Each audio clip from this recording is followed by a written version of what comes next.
Waves crash on the beach of an endless sea. In them you hear a voice, a beckoning lure you have heard so many times before. It is the song of the horizon. She calls to you.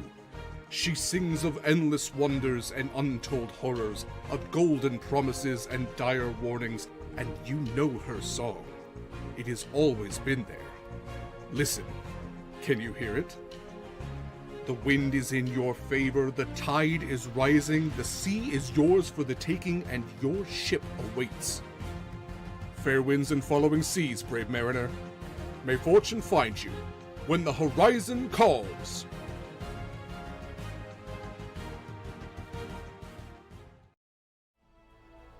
You're good. Ahoy and welcome everybody. Welcome to Horizon's Call. Welcome back to Horizon's Call. Gosh golly, it's been a minute, hasn't it? I'm Derek Sword. I use he, him pronouns. I am your GM for this game, as I am on many games here on Sword and Key. Welcome if you're joining us for the first time. It's great to have you here. I hope you have good times and stick around. If you're joining us for the upteenth time, welcome back. It's good to see you. How you been? How's the family? Good. We're playing Horizon's Call today. It's our 5E nautical campaign. We've been playing for years with these very lovely people. So yes, 3 to be exact. So many. Little off and on here and there as we take breaks, like we are coming back from now. But breaks are important, especially if certain people decide that they want to spend the rest of their lives with other people. Mikyl and his wife.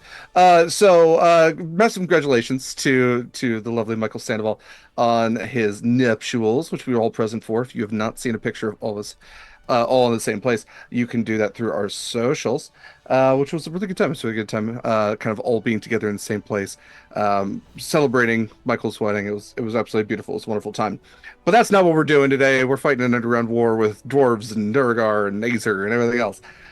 So I'm going to do your recap. I also just note that it is my 45th month of subscription. So I'm going to go ahead and take that advantage. I'm going to need it. Yeah, let's go ahead and go around and have these lovely... No, wait, real quick, so I can just look and see if the panel is up. But you now have the most advantages of everyone. I should use those. You're right. Thank you. Thanks for reminding me. Wait, I have to update that to 5 advantages for Derek. I'll use them. Thank you for doing that. I'm so terrible at using advantages. Even when I'm actually like a player and not a GM. So I should say, before I have these lovely people say a little bit about themselves, that we here on Sword and Key, especially for Horizon's Call, we don't necessarily break even when we're playing this. We do this mostly for the fun of it, and a lot of our games are charity games. So if you did have any extra change sitting around that you wanted to throw at these players, I know it's more fun to throw quarters at people's faces, but if you want to do that digitally, you can go to pally.gg. You can see the link that is actually in our chat as well as on our socials, and you can throw some tips our way. It's very much appreciated and can impact our game. You can give advantages, you can give crits, you can give complications called black spots, which also make me sing sea shanties at break. Lots of stuff. We got lots of stuff lined up. So it's always very much appreciated. Kaila, why not both? Por qué no los dos? Yeah, so that's all said. I should say, if you do want to find all of Sword and Key's other stuff, you can go to beacons.ai/Sword and Key. All of our socials are there. All of our ongoing philanthropic endeavors are there, as well as our discount codes. We have affiliate ships with a number of great companies out there. And if you're looking to get a new set of dice, custom miniature, or even a new makeup palette, you can find discount codes to companies that make all of those things and more. You can also join our Discord. Hang out on our Discord and talk about this game, many other games, just other fun stuff, food, exercise, pets. That's cool stuff.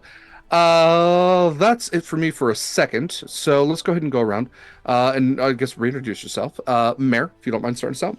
Hello. Derek, when you said complications, I did think you were going to say compliments for a second. So if you would also like to compliment us, we will not say no.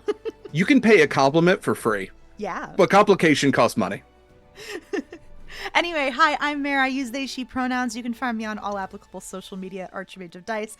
And I am playing your amazing Soul Knife, Rogue, Star, Druid, Centaur, Acacia, who does not want to get in the middle of the war, but it's for a good cause, so we're going to do it. It's a good cause.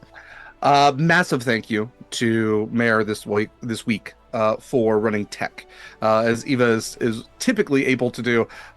Send good vibes to Eva's computer and tell it to stop misbehaving. But we're happy to be back and very appreciative of Mayor for running tech for this.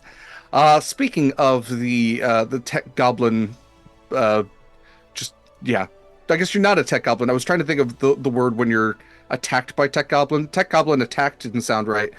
We'll get there. I'll word properly here in a minute. Eva, you're up next. Yeah. I'm gonna take a second. Hi, it's me, Eva. Wow, I'm already getting into the voice. This is good. We're back, baby. My pronouns are she, her, and today I am playing Winnie, your sea elf, alchemical artificer, baby bard, who also uses she, her pronouns. Okay. And I am on a laptop, so I'm sorry for any dubious quality that comes through. You're beautiful. You look great. Doing great. Yeah. Good enough for more. You. Okay. Yeah, I still can't think. Vexed, maybe? Tech Goblin Vexed? That's still not right. Bedeviled? Ooh, Bedeviled's probably good. That's good. Anyway, next up, Mikyl. Hi, fam. I'm Mikyl. I am not bedeviled, but he, him pronouns. And I'm playing Proximus, your Triton Shadow Sorcerer, Oath of the Guardian Paladin, which is a homebrew Horizons Call Oath. And we have that also on the Discord, along with all of my art. So come check it out and hang out. Yeah, the art that you see on screen as well as on all of our promo stuff. And I should say not just Horizons Call promo stuff, but a lot of most of the promo stuff we put out has the art of the one and only Mikyl Sandoval. Highly recommend checking him out. Again, our Discord has a wonderful library of it. But you can always go to Instagram, Mikyl Sandoval. Check him out there. Been a while since I've had to do that. Last but absolutely not least, we have Kaila. Hi, hello, my name is Kaila. I play our Siren Storm Sorcerer Scarlett Shores, who uses she, her pronouns, as well as myself, and is good to be back. I missed all of you. Missed all of you too. Missed all of you. I was so happy to spend time with you. Wish we could do more, but yeah, that was so much fun. Yeah, it's almost like you had like a life-changing event going on or something. Weird. Yeah, something else was up. With all of my favorite people there, it was the best day of my life. I'll be in Seattle again around Thanksgiving. You'll be here Let's for my make it birthday. happen. Oh, It's true. Kayla's our little Thanksgiving baby. My birthday's not near Thanksgiving this year. It's the weekend before. Hell I guess that's nice. true. That's true. That's perfect, actually. So let's go ahead and do a recap. I didn't ask any of my players to do it because it's been over a month. Last session 17 of this season 4. We're in season 4. We're in season, yes, it is season 4. Season 4, 17, a single spark. You all began the session in a hidden alcove with a couple of dwarven clerics that you had saved from Duragar. Having learned the lore of the kingdom of Halvaruk, you discovered that Duragar had invaded centuries before, taking over the hill dwarf people that had lived there and have dominated ever since with an iron fist. The cleric dwarves explained to you that there is a small segment of younger dwarves, which you all did debate as to what actually constitutes a child dwarf and not. Like, is 50 like it's a kid for a dwarf? But these are younger dwarves, but still adults by all right, who are leading a resistance movement. You were able to meet up with that resistance movement, including their leader Agna, who led you down through the several levels of Halvaruk, whereupon you discovered where they're getting their food from. You discovered where the Duragar are living primarily on level 3, and ultimately found your way down to level 4, where that is essentially the level that is at war. You knew that there was a contingent, something coming out of the plane of fire that has been causing a lot of chaos and a lot of havoc for the Duragar down there, and has been slowly rising up. You know, there are floors deeper that are now fully encased in lava, and something is coming out of that lava and magma. It's an army of sorts that is causing the Durgar a lot of issues. So going down, you hope to find some sort of allyship with whatever these beings were coming out of the plane of fire, hoping to use Scarlett's partner, Marcus, with his ability to speak Ignan as a way to maybe communicate between the two of you. Getting down to the 4th level, you discovered armies of Duragar preparing for some sort of an assault, hearing drums beating in the darkness as a swarm of magmen crossed over ramparts and embattlements, melting them as they did, nearly melting the Duragar in their metal armor as they swarmed through, only to be followed by a structured army of Azer, dwarven people with bodies of living metal and hair of living fire, beings of the plane of fire. And as this Azer army, led by a king on the back of a giant fire axolotl, a telexolotl, passed through what remained of the battlements and left nothing but wreckage and dead Duragar in their wake, Proximus and Marcus stepped forward to try to make allies with them. And you were able to, learning that the king on the back of this telexolotl is none other than Gorm Coldiron, the original king of Halvaruk, who was said to have been tossed into the fire. You now realize the plane of fire, where he and his people, the people that were cast with him, were able to reforge their bodies into bodies that could sustain the crucible of the plane of fire and have made a kingdom anew. He has asked for your help in taking his people back to the plane of fire and essentially leaving the Duragar to their fate, all these leagues beneath the ocean itself, underground, essentially trapped, and has asked to help his people evacuate and to take out as many Duragar as you can along the way. That is where we left off. He welcomed you to the war.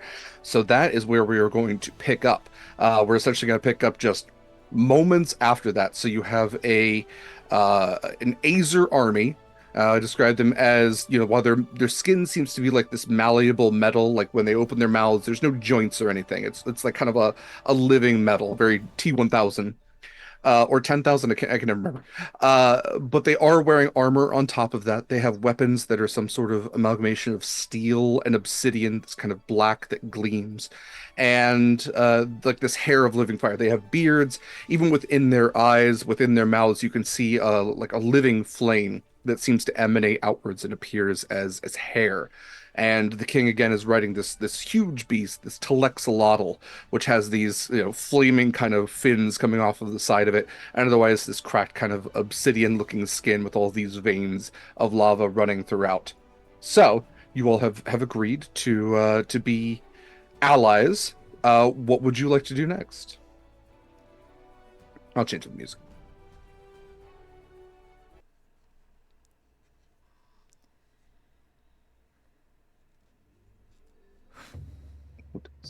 So the real question is how do we get 100 dwarves, 200? How many dwarves are there left, Derek? I believe we have several hundred. Hey, I did the recap. I should remember that, right? I believe we were talking somewhere in like we have fewer than 500 hill dwarves and more than 4,000 Duragar. It was right in front of me. So the real question is how do we get several hundred dwarves down here as safe as possible? We're also on the top level. Yes. They have to go through multiple levels. It would be an endeavor. So just a reminder on a couple of things. You do know that Malvar Mournblade is the leader of the Duragar. He does have an alchemist who is his main advisor, who even his 4 generals are a little less than eager to deal with. But King Malvar is convinced that his alchemist has an out for the 2 of them, a way for them to escape whatever doomed fate seems to be slowly kind of encroaching on the Duragar people. So the thought is if you can take the head of the snake, perhaps everything else will just, devolve into chaos, and you can kind of utilize that chaos from there. That was essentially a big part of a plan you all came up with last time, was to take on the king. Thanks for the reminder.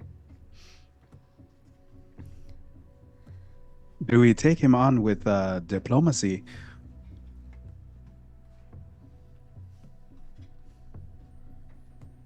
Or just with our swords? Do we even think he can be reasoned with? Hmm. I mean, I didn't get a really good feeling about it, hearing about him before, but also that's just like one point of view. But on the other hand, he's kind of let things go to shit, so he doesn't really have the best judgment, even if he is willing to listen. We don't have a very good track record with diplomacy We anyway. really don't know. No, and I can be honest, I don't even know if I really want to try and deal with trying to talk to them. I don't think they're going to see reason, and I just kind of like motion upwards where like all like the Duragar are. You see what they've kind of been doing. Right. Yeah, like I'd kind of like to talk to his little like alchemist guy, just because that must be pretty interesting, but probably also not the best. Like, Hey, I'm just saying again, like if they're in this situation and someone is advising Hmm. steps to put you in this situation, maybe they also don't have the best. yeah. Yeah. Well, knowing that they have doomed themselves, maybe they will listen. I don't know. I feel as though giving up on a people is not a great idea. I'm pretty sure that if they believed that they were doomed, they would have already like pumped the brakes a little bit by now. Like it doesn't seem like, That is a good point. you know, what we should really do is like probably talk to one of the like middling Duragar. Like maybe one not part of the guard. Yeah, like not a buff one, but like a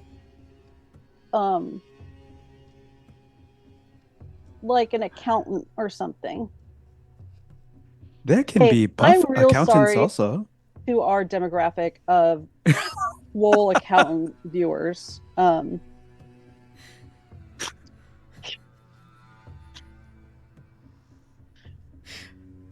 We mean nothing by that.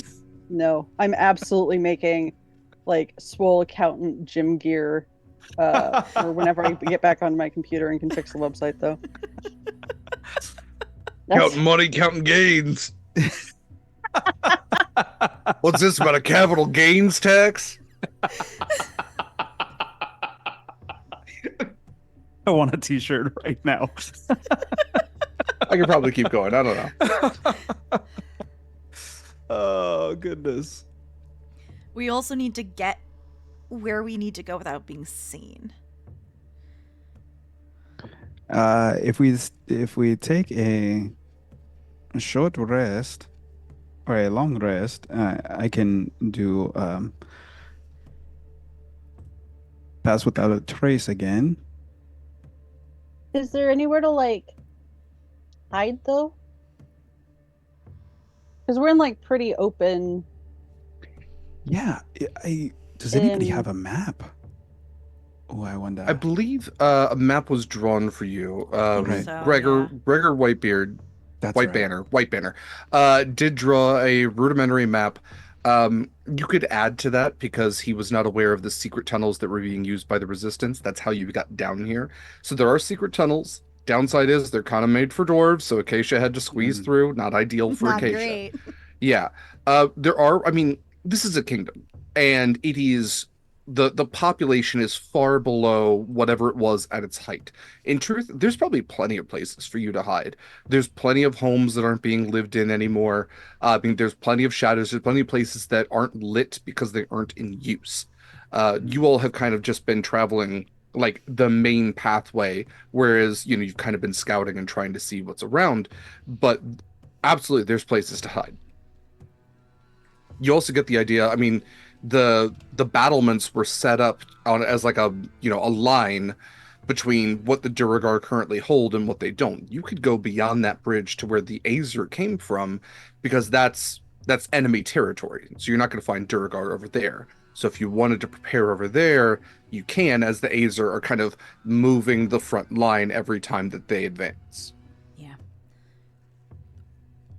We only really need to worry about safety in terms of taking a break when we are hiding from Duragar.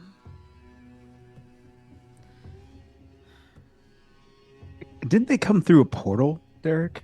Well, they're coming through the door to the plane of fire, which has long since like it's been broken open, essentially. Like all the magma that's beneath you, that kind of is the plane of fire. Like if you jump into that and you can hold your own for a little bit, you'll find yourself in the plane of fire. And you're also getting why the Duragar aren't like just rushing forward, because there's, as you're looking at this regiment of them, it's still far fewer than 4,000. Like they were able to utilize the Magman and kind of a blitzkrieg essentially to take over this one small squad of Duragar. But if they were up against the entirety of the 4,000, they probably wouldn't be able to hold their own. You kind of get sorry. Yeah, please, Bear. They're Go also focusing on a rescue mission, not taking back the city. Yes, absolutely. Yeah, you all did ask last time, like, can we just open the doors after you've gotten everybody out? And the king's like, yeah, fuck it. You know, what implications that has for your own moral values, that's not for me to decide. Yeah. But also, I think we want to sure save the books, too, so... Winnie wasn't alone in this, but I'm pretty sure Winnie explicitly said not happy with that. Yeah, no. Right. Like, choice. No, I do remember that. Yeah. Just gotta throw all the ideas out there. Yeah. Definitely like an option. Would like it to be at the bottom. And just adding that cherry onto the top, we do still, for our own futures, there is still, is it a sea dragon, a sea snake, just some sort of giant underwater monstrosity outside? Leviathan, I think. It is a sea serpent. Okay. Oh. I remembered it being like snaky shaped, but I can't remember it like Technically, I don't think snaky, it's sir. I don't think it's classified as a dragon, but it is a sea serpent. We're using this stat block for sea serpents. Oh, very big. Big and old. Yeah. Yes.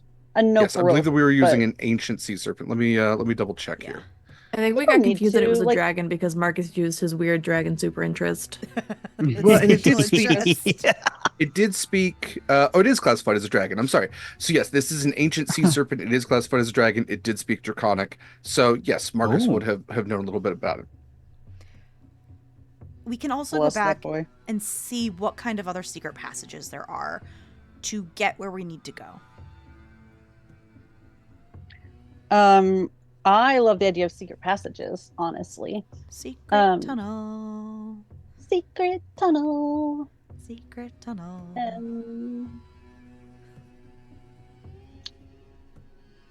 We're still like with these dudes, right? Like the fire guys. Yeah, they're kind of like, so they've just won a small battle.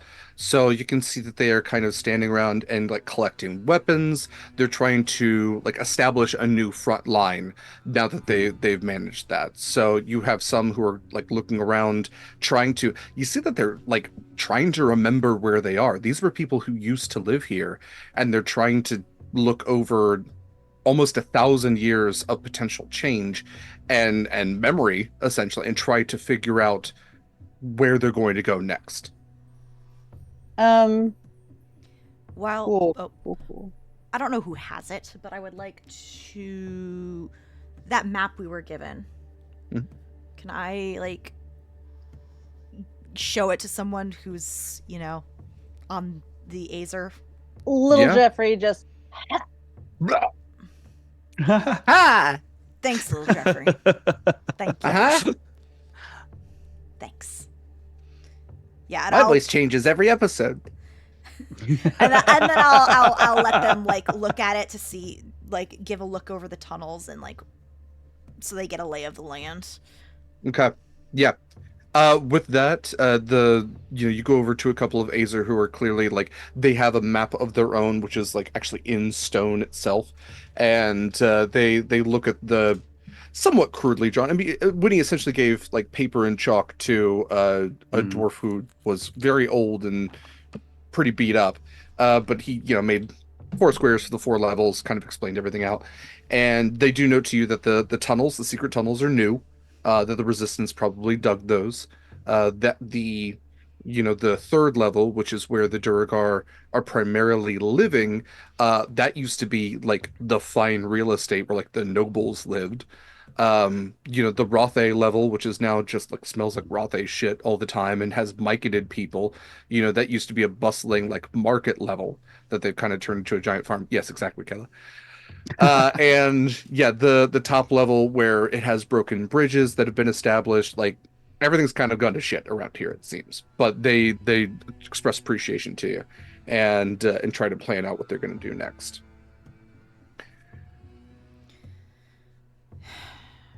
All right. Uh, So do I we think want to I'm go? going. Oh. Oh, while they're looking at the map, I think I would call Dominera over. We have a lot of military experience, and so we would try to help them come up with a plan on defending the front line and movement through with their. As for next steps, now that we know that the folks from the Plane of Fire are actually here to help, we should get in contact with the Resistance again and see if we can get some word out to everyone else. I think that should be priority number 1 before we figure out and make our way towards the head honcho. Yeah. I mean, Okay. we could And either make our way also- back, or we could just use ascending and Right. Yes, but I also think that the amount of nuance and detail that is needed, Oh, yeah. it far exceeds Ascending's capabilities. There is a possibility that we could have them march in as they push the front line forward. It would be a distraction, using most of their forces to defend it. Then we could go in secretly, like through back doors and stuff. I definitely think distraction will be part of the plan. It just makes sense. There's no way that we can brute force an exit at all. No. I feel like if there were like really viable secret tunnels, I still want to ask for the record. But the map they gave us was it just because we were led here? Hey, where's Dalen? So Dalen left you at the Resistance, Mhm. and then Agna escorted you down here. But when you got to the bottom level, she wished you Godspeed and told you that if you were going to Oh, die, yeah, she'd okay. put the mushroom. So missed. she went back to the Resistance. And I think we could backtrack well enough. Yes. Oh, yeah. I think you'd be able to find your way back. But I feel like if the no, you're right. We just need a better map. You said there's myconids like roaming around? The 2nd level. Oh, okay. Just kidding. So not where we are. No, like if you want to think about the level you're on, doesn't have a lot of people on it because it's the front lines of a war for the Duragar. Mhm. So any Duragar that were down here have been evacuated. Like you can see that this probably was used for a number of different things during the height of Halvaruk. You can see that there are spaces, but a lot of them have been cleared of whatever might have been in here.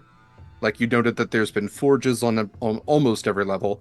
Like living spaces on almost every level, probably, shops, and like every level was meant to be kind of self-sustaining, and now they've been isolated out to separate tasks. But down here is just was a battlefront, and now it is the aftermath of the battle. So we're level 4, and the You're level temple 4. and the myconids are level 2. I believe so. Let me double check that. It's level 2 or level. It is level 2. Yes, Okay. And Agna was 2 or 3? 1st level. Oh, 1st level. Okay. Yeah, so you all were on the 1st level. Dalen escorted you to where the hill dwarves are remaining. Like the fewer than 500 of them live. which was the top level, and essentially just squalor. And Agna and the Resistance had carved out behind the living spaces, tunnels and like a headquarters for themselves. Yeah. And so they were using that. And then the second level was food, so Rothe and Myconids. The third level was living space for the Duragar, because that was like the finest kind of living spaces, and even then they trashed a bunch of them. And you almost got peed on by a drunken Duragar when you were there. And then the fourth level was the battlefront, which there probably are some Duragar on this level that are still like holding certain pockets of it. But the main bridge has been lost, so they might also be evacuating at this point. And this is where the portal and the forge are. I mean, the portal's just somewhere beneath you in the lava. Yeah, okay. Yeah, But the this is it. portal This was is like like the sixth bottom. level. Like you would need to get through a couple hundred feet of lava to get to what was Okay. originally the portal to the plane of fire. But it's there. Yeah, we That's what ain't they going came out of. lava.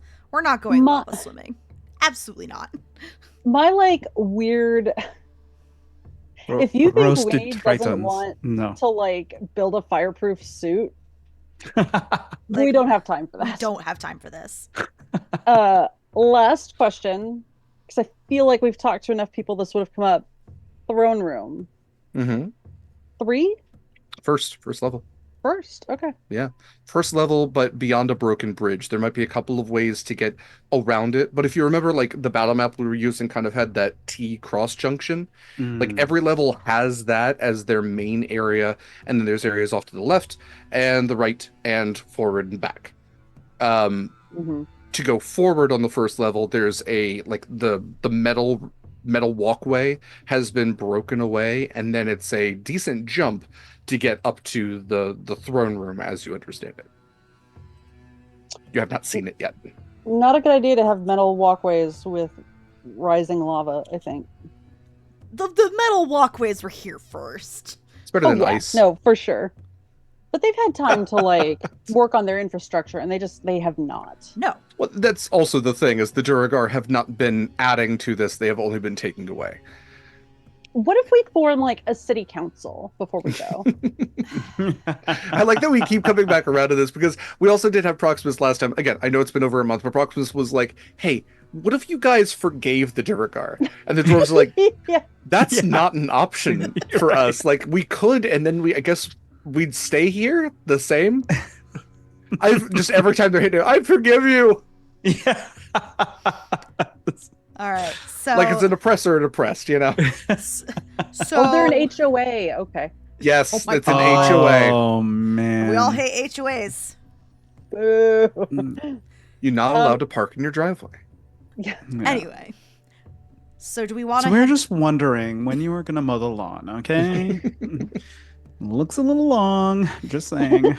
Your Sorry. rock garden isn't up to standard. You're right. You can't have the painted mailbox. Not the painted mailbox. Yeah, we noticed your house is eggshell white and not ivory white, and that's not one of our approved colors. I thought I'd bring by the A color code millennial's for worst you. nightmare. Yeah. Is an Okay, this HOA. will be 3 hours and less.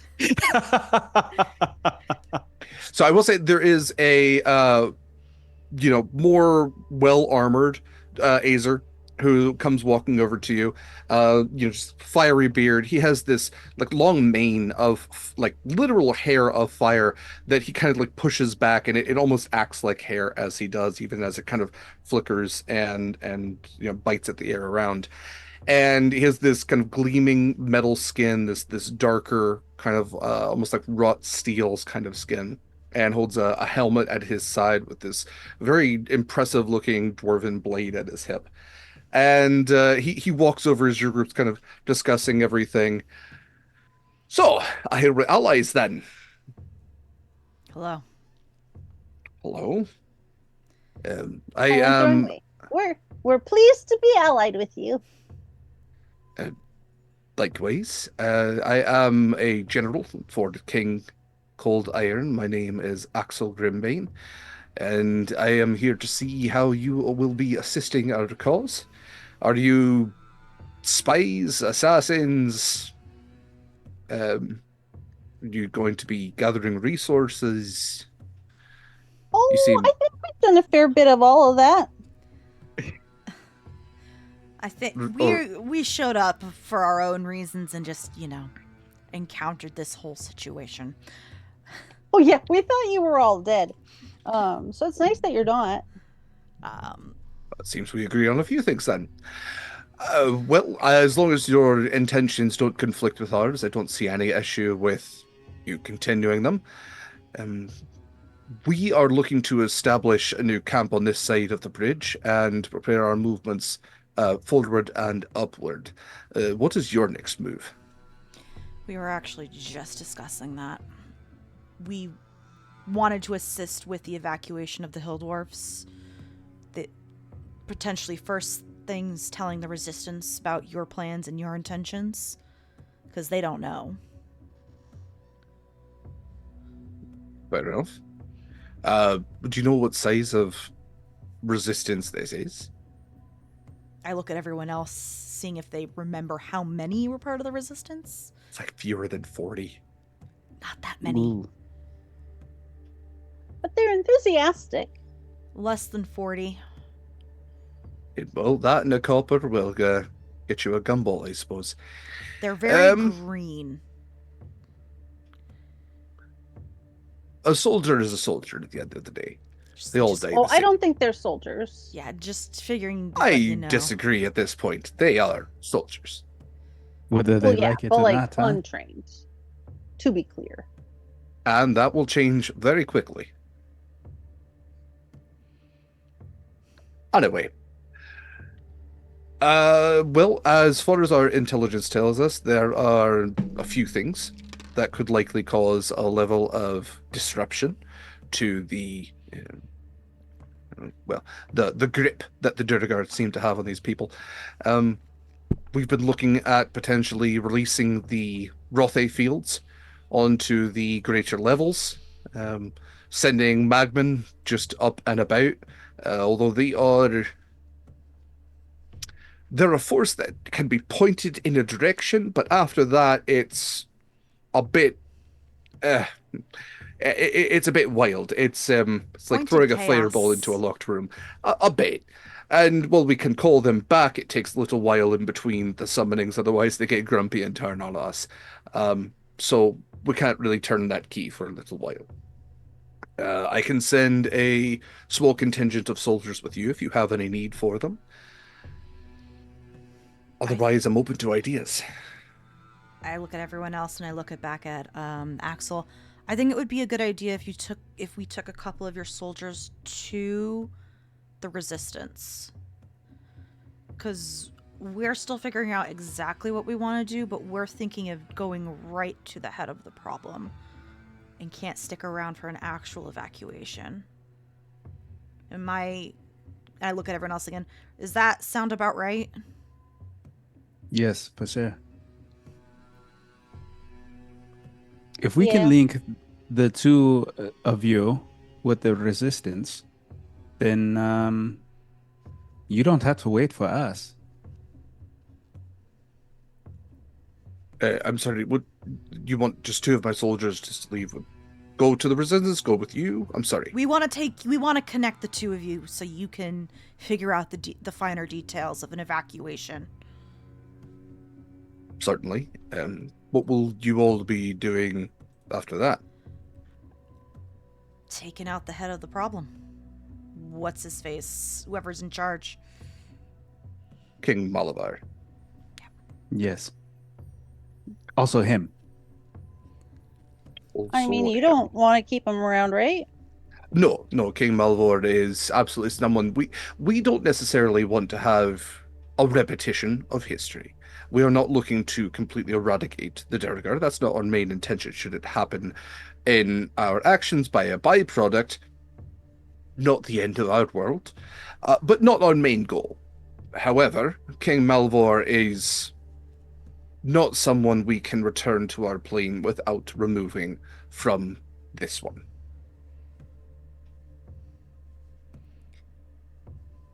And what do you know about his guardsmen? Only what our limited intelligence has told us. We have not. Our people tend to make a lot of noise when we move. We are metal, after all, so we don't necessarily lead in spycraft. However, some of the Durgar that we have interrogated have informed us of his generals having a level of, um, great control over their individual regiments. They tend to be almost leaders under a leader itself, and have some, I hear, been garnering favor to try to take the throne, though apparently they haven't done so yet. Otherwise, I hear that they are meticulous, tenacious in combat, and have a pretty hard right hook. Overall, I would imagine.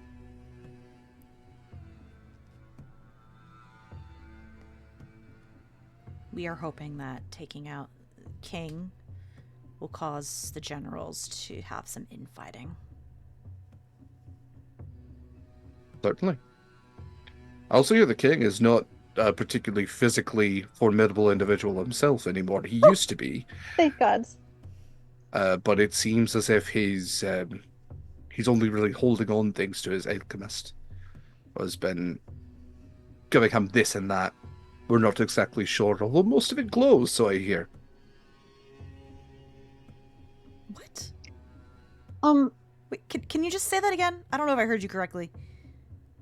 I was saying that the alchemist gives him a number of concoctions, and what intelligence we have says that most people aren't sure exactly what these concoctions are, but they do glow. They have a luminescence to them. Yeah. do you know what color? Various, in fact, and that's the strange thing, is that no one concoction ever seems to be exactly the same. We should definitely try and find that alchemist's notebook before we go for you, Winnie. Yeah. Like, It's just fruity red drink, version 20. it's just boba. That's what makes it special, the addition Little of glow. boba. I've added black currant this time. You know what? It's BS that black currants are not available in the United States. I love blackcurrant. Anyway, that is a really exciting thing that distracted me from what I was going to ask. Oh, you're the Durgar that have like their little areas. Have you heard or have you seen like any of them that are like, gosh, if only things were a little different, I sure would love to be nicer to these hill dwarves or anything? Or are they like all loyal to the king that you're aware of? It's like the brow is furrowed as he's looking just slightly up at this sea elf who's really trying to find the best in people. I'm looking for the weakest link. Limited intelligence has been gathered. However, I would not say the king is garners the most loyalty just by love and appreciation. Seems to garner it mostly through fear and the continued dominance of another people.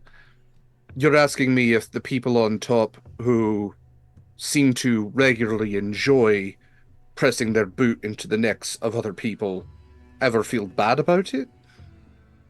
Maybe? Well, no, not like I'm that. not sitting down to interrogate every single one of them. I'm not saying that an entire, populace or people are bad or evil or even mean. Well, but the I am more you saying get to that the top, the more kind of like, but also like, so you haven't come across any who are like nepo hires or like, So I think the point I want to get across to get rid of a lot of the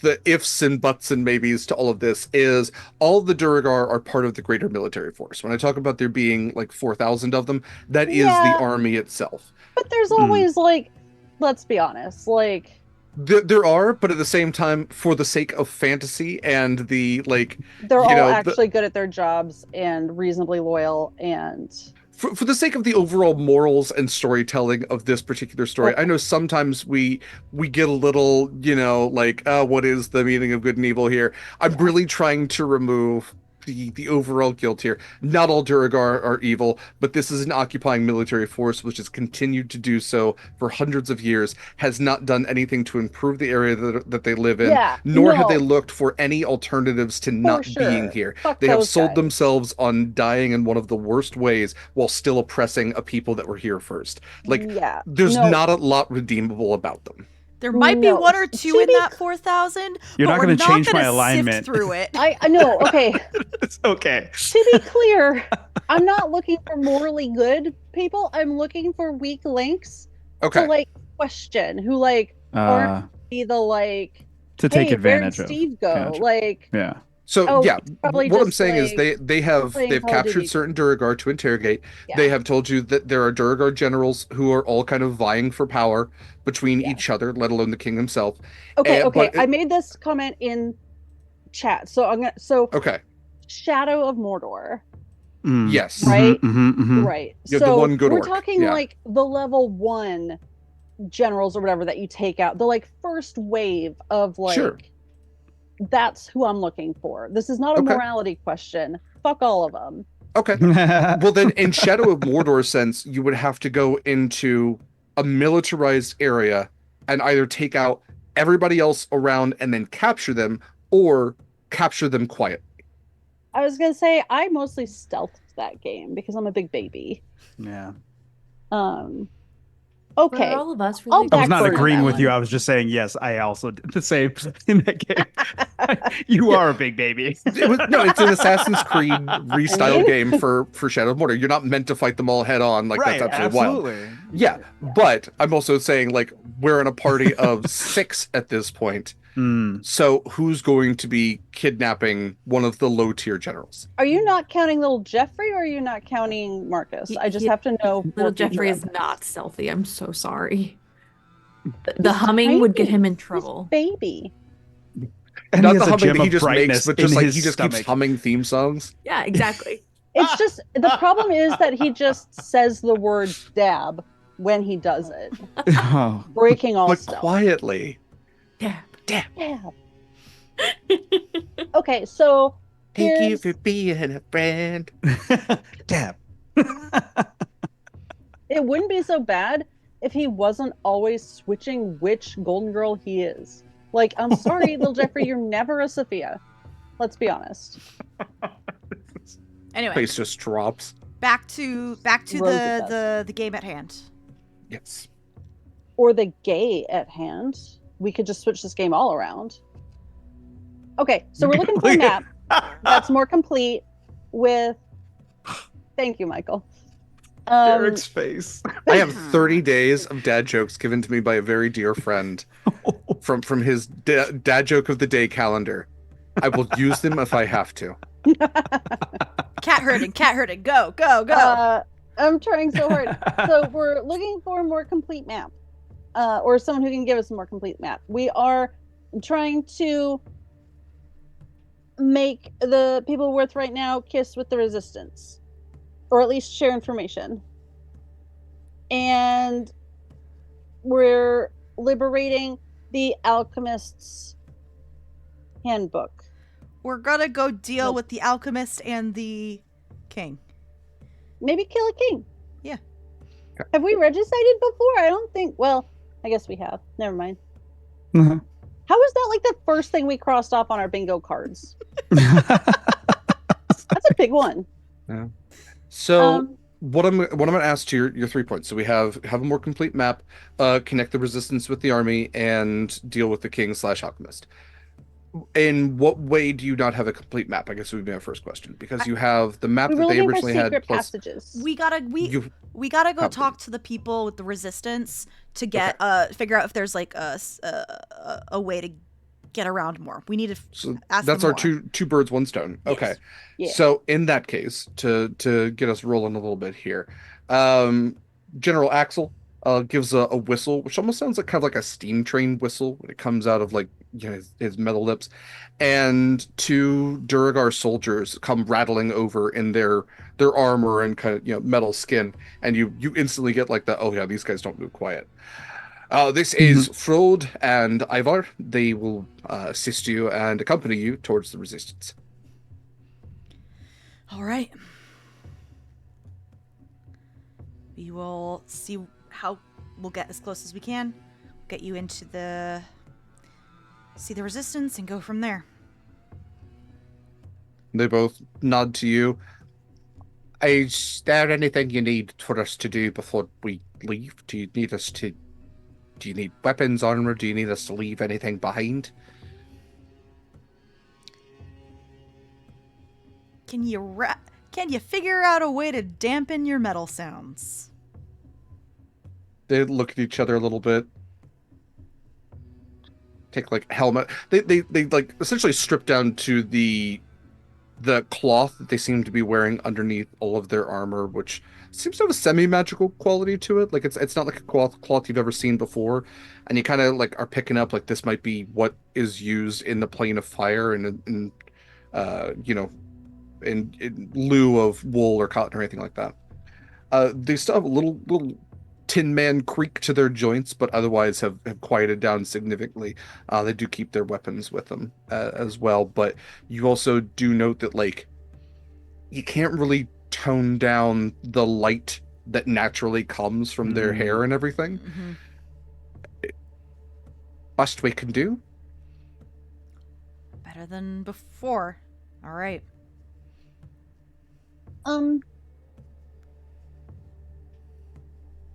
Their hair is part of them, right?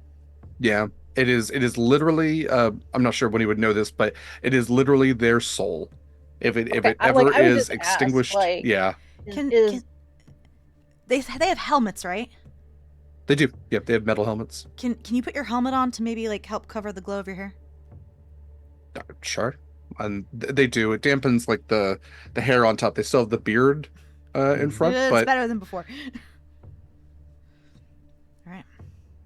all right. We ready to go? I just picture all of their skin like Colossus. Oh yeah, definitely. Yeah. We might want to send a sending to someone to help us get back, at least to expect us back. And that we're on our way and bringing friends. Yeah. Yeah, you could send a sending to Agna, who was the one who came with you. Dalen, who was the dwarf that took you there. You also met Braggy, who was the one who had created a really bad fireball scroll that would have blown everybody up. You have options. Agna? Yeah. Okay. What would you like to say? On our way back, bringing friends. Can someone meet us halfway to better show the path and avoid detection? Nice. You receive a message back. Gods, you didn't die. I owe Braggy 5 coin. Oh, jeez. Come back. Use the same paths. Stay quiet. Duragar are pissed and out and about. I relay that to everybody. Mm. All right. All Okay, right, so sorry, go ahead, Eva. Their biggest giveaway right now is what? Their sound? The Azer that are moving with you? Yeah. I mean light and sound. They have a little, their sound is dampened, as noted by they removed most of their armor. However, they have like literal fire coming out of their chins and heads. Would you consider a static visual image to be 2D? Not necessarily. But I would maybe consider it fixed on a certain point. Yes, it is. Okay. So, like, yeah, okay. And what do like all the walls look the same around here? I mean, more or less, yeah. They're all It's, like, from the same rocky. carved stone. Yeah. And there's 2 folks coming with us. You have requested for 2 Azer to go with you.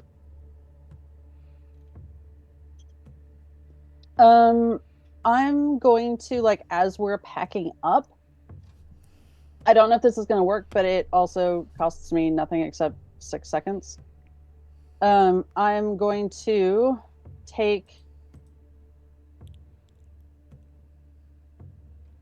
do they have anything like an earring or like anything on their head that is not magical? Doesn't seem They have their helmets. Yeah. So I guess it would kind of wrap around. I would like to use magical tinkering to, if possible, put a static visual effect of a rock wall on their helmets. Okay. Would that work? For both of them, sure. Yeah, like If you have the one for James both. Bond invisible car effect, where it's not actually see through. It's just camouflage. Yeah, it mirrors whatever's on the other side of it. Yeah. Yeah. Yeah, it's covered in tiny little cameras as well as tiny little, like, it's all pixels. Yeah. Yeah. Yeah. Except I Yeah, only die another have day. Yeah. 5 of these, so I probably can only do like 5 camera effects. Yeah, I mean it takes 6 seconds to do 1, so if it's possible, I'd like to at least give it a shot and like. I better. appreciate the thought. Do you mind putting in eye holes?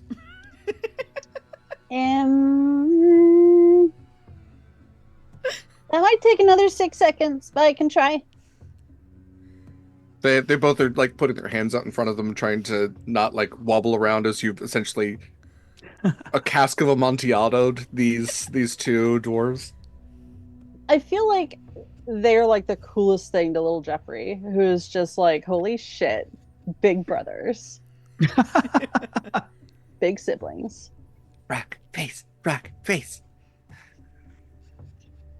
Oh, I need to mark those off again. All right. So Yep. after you carve out 2 little eye holes that maybe glow just a little bit, I will no longer give them disadvantage on stealth rolls. Should you all want to stealth? Yeah. Wonderful problem solving there. Okay. I'm not going. I refuse to go back through those tiny little walkways, those tunnels. Okay. So I am going to wild shape into a rat, and then take some movement action to scurry up.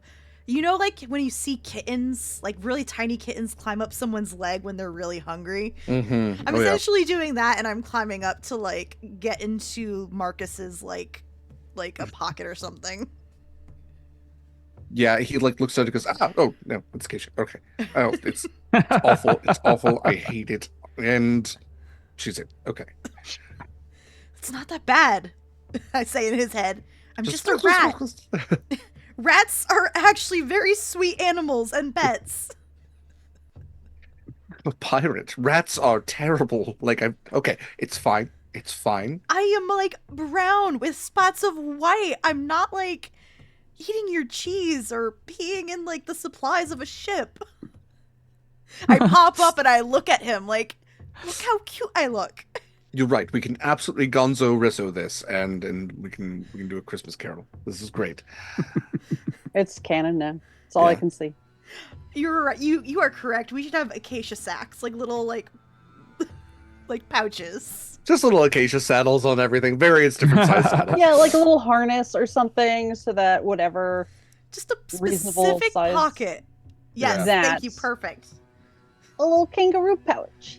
The sleep Little sack. acacia pouch. If you really don't want to carry me, hand me off. No, it's fine. I will happily Winnie carry will you. love to carry me. Well, Jeffrey's just like, Little Jeffrey. Yeah. Don't be a he wiener, goes, Marcus. no, Jeffrey, you pet too hard.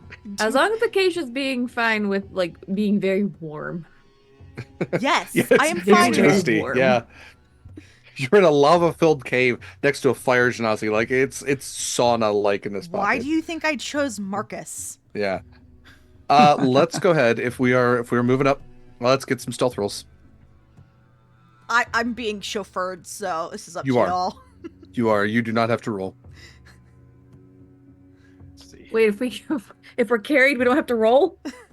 The person carrying you has to roll, and depending on your size, that can impose We will disadvantage. roll to carry Scarlett. You both have disadvantage, and you automatically fail. Actually, never mind. It's Oh. If that ever ends up rolling, please don't count it. I forgot I wasn't on my actual computer. well, that's not bad. Oh, please, D&D Beyond sign me out. Rude. All right, what kind of numbers we get? 21. 14. Oh, 21. Winnie. No, Uh-oh. 22. Oh, I see that 22, face. I can math. Oh, wait. Wait. Derek, tell me what the two Azure get They get a 16 total. total. What'd you get, Eva? I got 14, but I'm checking to see if I have flash. I think I have Flash of Genius, so I'll make that a 19. Derek, please roll an extra d6. I'm going to use one of my cosmic omens for them, so they get it at 1d6 Ooh. added to the roll. All right, so that'll be an extra 4. I should have waited for D&D Beyond. That was a 17. It's fine. I'm happy with what I have. All right, averaging out just about a 16. So not as incredible as you were doing with your Pass Without Traces before, but still half decent. So you all trace your way back to the tunnel that had led you down from the 3rd level.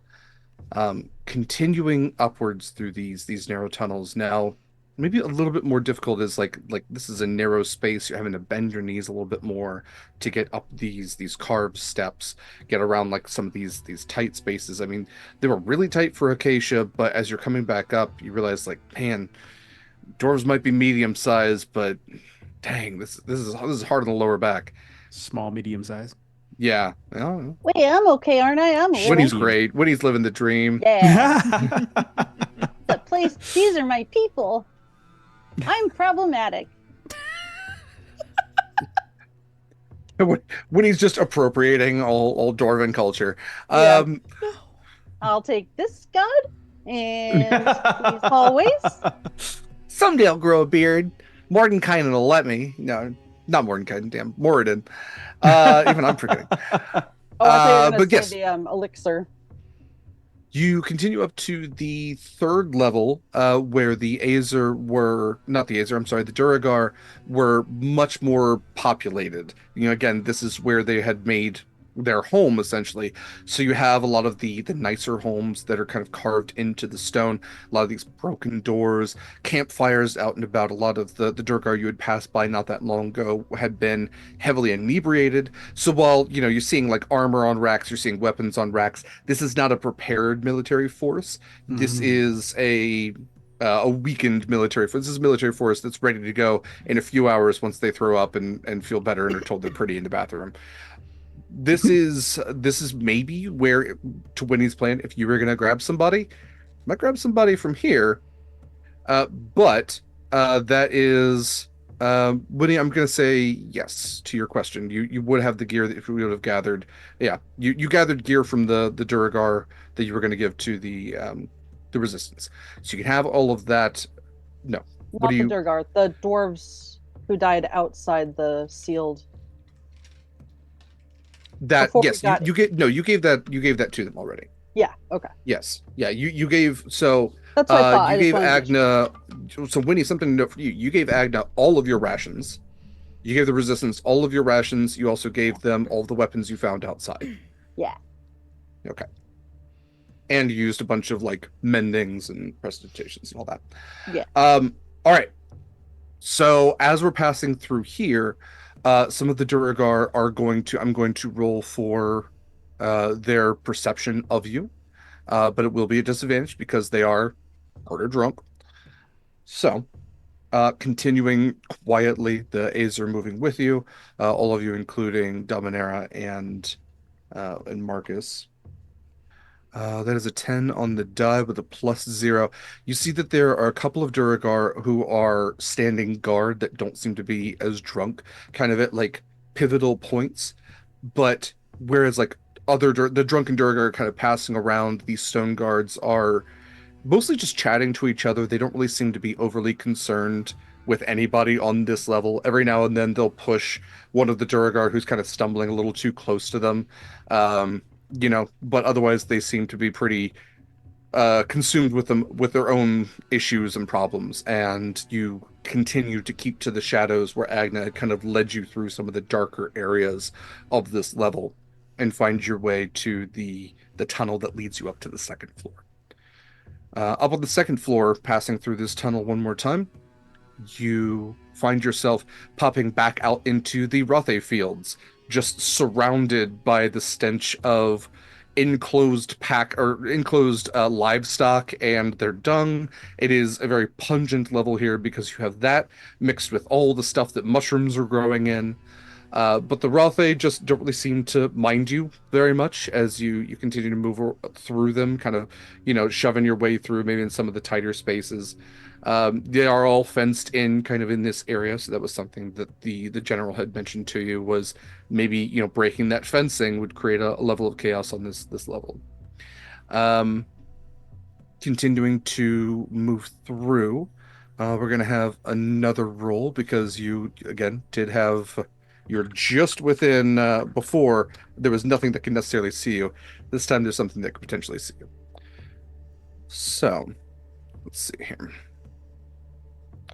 You go to the next tunnel and you get closer to the Myconid cave, is what I will call it, where it's much more carved out, and you can see that there are like these very tall, stilt-like Myconids that are all moving about. You can also see where there are some of the hill dwarves that have been donated or volunteered to the service of the Myconids and have been taken over by the spores and no longer are themselves. You see there's maybe even some of the Duragar that have passed, that have their bodies have been donated to the cause. So that is 10 on the die +1. They do not see you. Past perception of 11. So you continue to move through pretty silently, pretty unseen, past the Myconids and up through the tunnel to the first level. And it is here that you pop into I believe this is what I said before. If we didn't, I'm saying it now. The tunnel leads you back into the Resistance headquarters. And as you come through the door, again, all the heads turn to look at you. And you see Agna again at her war table with her +1 short sword at her hip. And she goes, "By the gods, I've rarely been this happy to see the faces of people without beards. All right, come on in, everyone, shuffle in. This is it's a day of celebration. This is the day we take the war to them. Right, everyone?" And she kind of like silent cheer. Yay! Good job. All right. So it seems you have some friends. And the Azer just kind of nod. They take their helmets off, letting their flaming hair kind of let loose a little bit. And Frode and Ivar introduce themselves. Hello. And so what word from the front?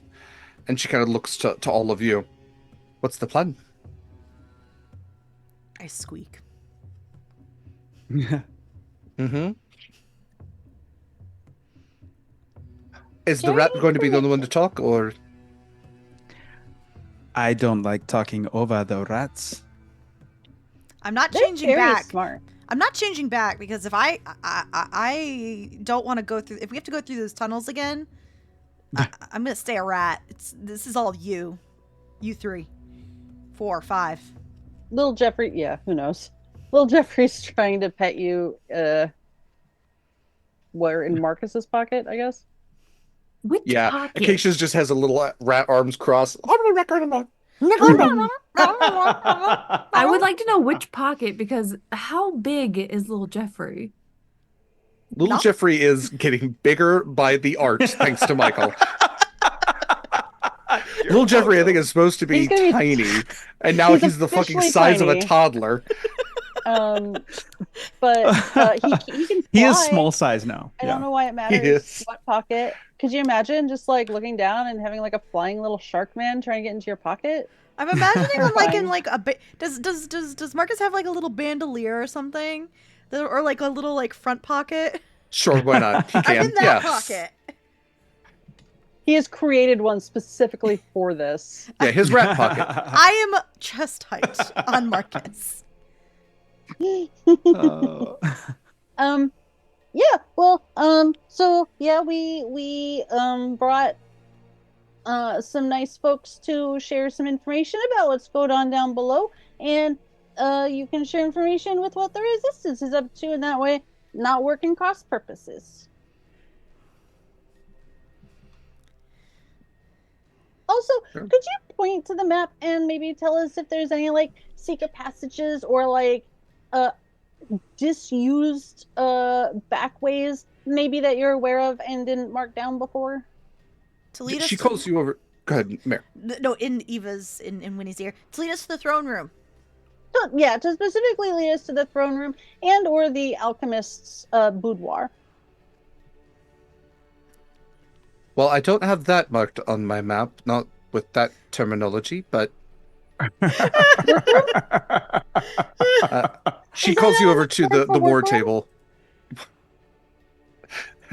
Winnie's the only one in all of Jabars who calls it an alchemist boudoir. Like that's on Right. that's on her door.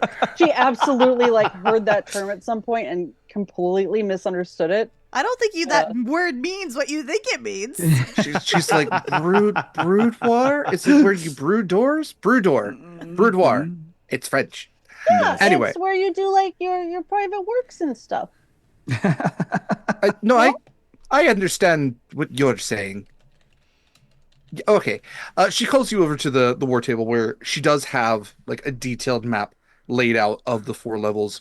She has tokens to kind of indicate, as far as she can tell by what the spies are telling her, movements of certain, the Duragar as well as the Resistance, as well as what she has now learned are the Azer. So she, with the Azer kind of standing there, they inform her the front has moved, so she takes a little token and moves that on the map, kind of indicating the 4th level. Otherwise, she has noted almost like snakes and ladders, like these red lines that kind of tunnel all the way through and link certain levels together. So if you think of like, she has maps for every level, but then she also has a master map that has the 4 levels set out into 4 quadrants, and those kind of all link together.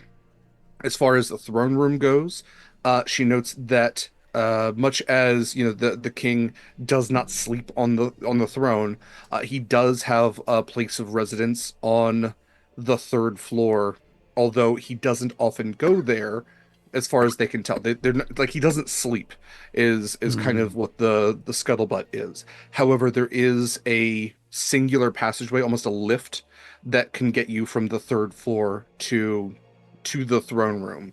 The alchemist quarters is also on the 1st floor. It kind of links back behind. So again, if we're talking about that cross section, if you went left or right, it would wrap around to the throne room. If you went to the left, you'd had to get through all of the forge area, which was pretty full of Duragar and did have some military forces there. Towards the right, that was where the old temple was. You didn't get to explore too much beyond that, but she does tell you that that's like the Duragar have set up their temple over there, and then the alchemist quarters is kind of back behind as well. So you could potentially, you're gonna perhaps, depending on how quiet you move, if you go to the top floor, you might encounter Duragar either way. You could take the lift from the 3rd floor, but again, it's probably defended because that's where the Duragar are going to be defending, is the lift to the king. So you could always fly directly up in between the grating, like in between the walkways. You climb the walls. She kind of knows you all do have some magical options available to you.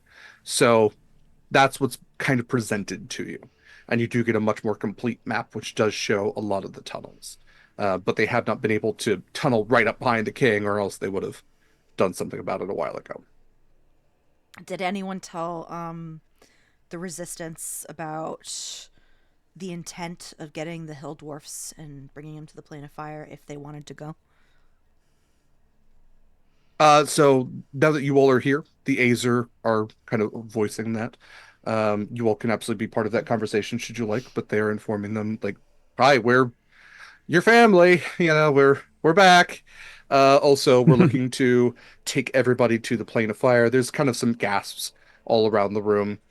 We're looking to give you all a new purpose, a new kingdom, and a new form to live in a new place. This kingdom is forsaken and can never be again.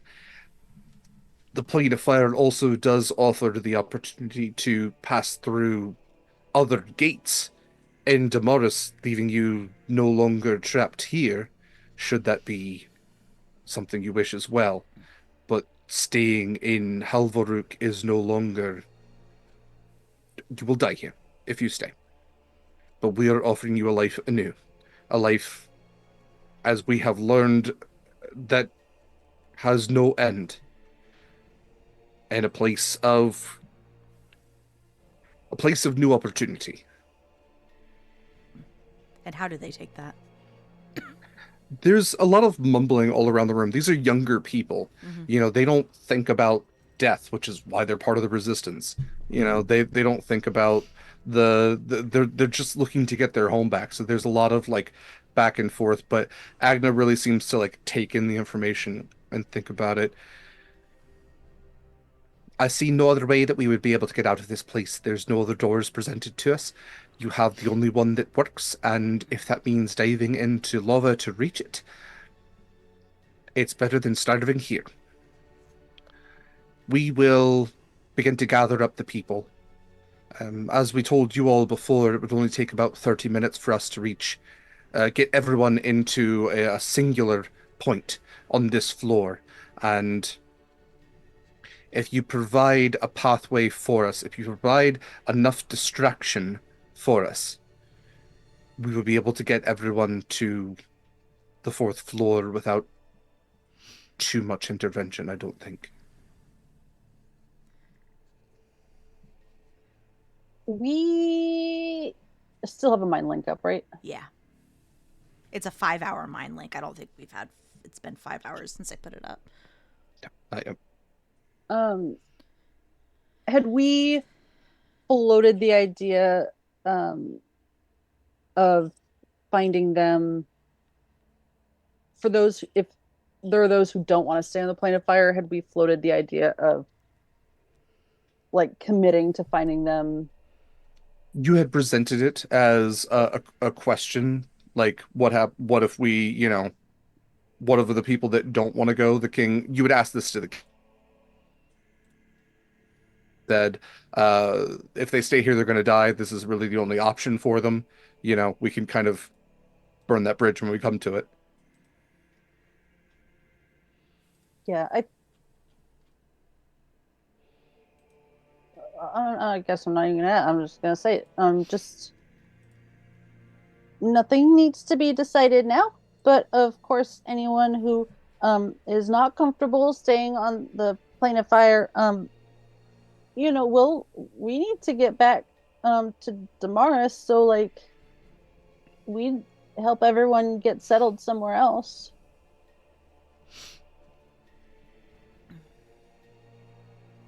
Yeah, when you had offered Acacia before as an alternative to staying here, and I think that's kind of what's being proposed is, the plane of fire is one of those planar realms that has gateways back to the material plane. I was pretty sure Acacia would be cool with it, but I also couldn't remember if we had talked about reaching out to... Oh wait, is that the king you were talking about? You would talk to the Azer king. Okay. You would ask the Azer king last time. And also, Winnie has been to Acacia. She knows it's not shoulder to shoulder there. Like, it's not every island is like everybody just vying for the little bit of land. Like, it would be able to handle... Just drop like a town's worth of people Acacia somewhere. could live with another town. Yeah, but I mean, also like we're on good terms with Axia, so Or you can just bring them back to I am. bring back to Phoenix Landing. You know, your island could also handle another 500 Yeah. people. We can't mean- adopt everyone we find. Yes, we So can. now a dwarven island. Look, it was an option, but I didn't want it to be like primary. But we could also offer it to like the people who like are. Every time you go on an adventure, the demographics of Phoenix Mhm. Landing shift We so just have dramatically. to do a new census every 6 months. Great. Primary language is now dwarven. Listen, we had a bunch of folks from Soteria, and we're just taking in all the refugees. Mm-hmm. That's the Just point. wait till we go down to the Nalos. Okay, sure. Let's go. We're gonna have to work on our underwater neighborhoods. Yeah. What do you all think about sinking this island? Any thoughts? Okay. I think this is a good place to take a break while you all think about what your next move wants to be. But it sounds like you have gotten those 2 birds with that 1 stone, or 2 azer, or however math you want to do this. We have gotten our map. We have established communication with the resistance, and are moving forward with getting an evacuation of the shield dwarves. So, sounds like what's left on your list is to figure out this Alchemist King situation. But, you know, if you all want to do other things, this is what I'm here for. So let's go ahead and take a break. We'll be back in about 10 to 15. Do the things, take care of yourself, all that kind of stuff.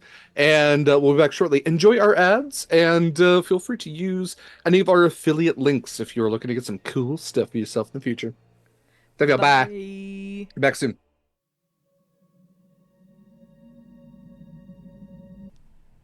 Vast, welcome back, everybody. Welcome back to Horizons Call. Thank you for joining us. Thanks for hanging out. We're in the middle of a little war. That's kind of 2 armies, maybe 3 armies, maybe 2 armies and a populace that needs to get evacuated. We'll figure it out. It's fine. Okay. So, you all have met with the Azer, made allies with them, established a foothold on the 4th level. They've taken 2 Azer from the 4th level to the 1st level to meet with the Resistance. Resistance has gotten some equipment.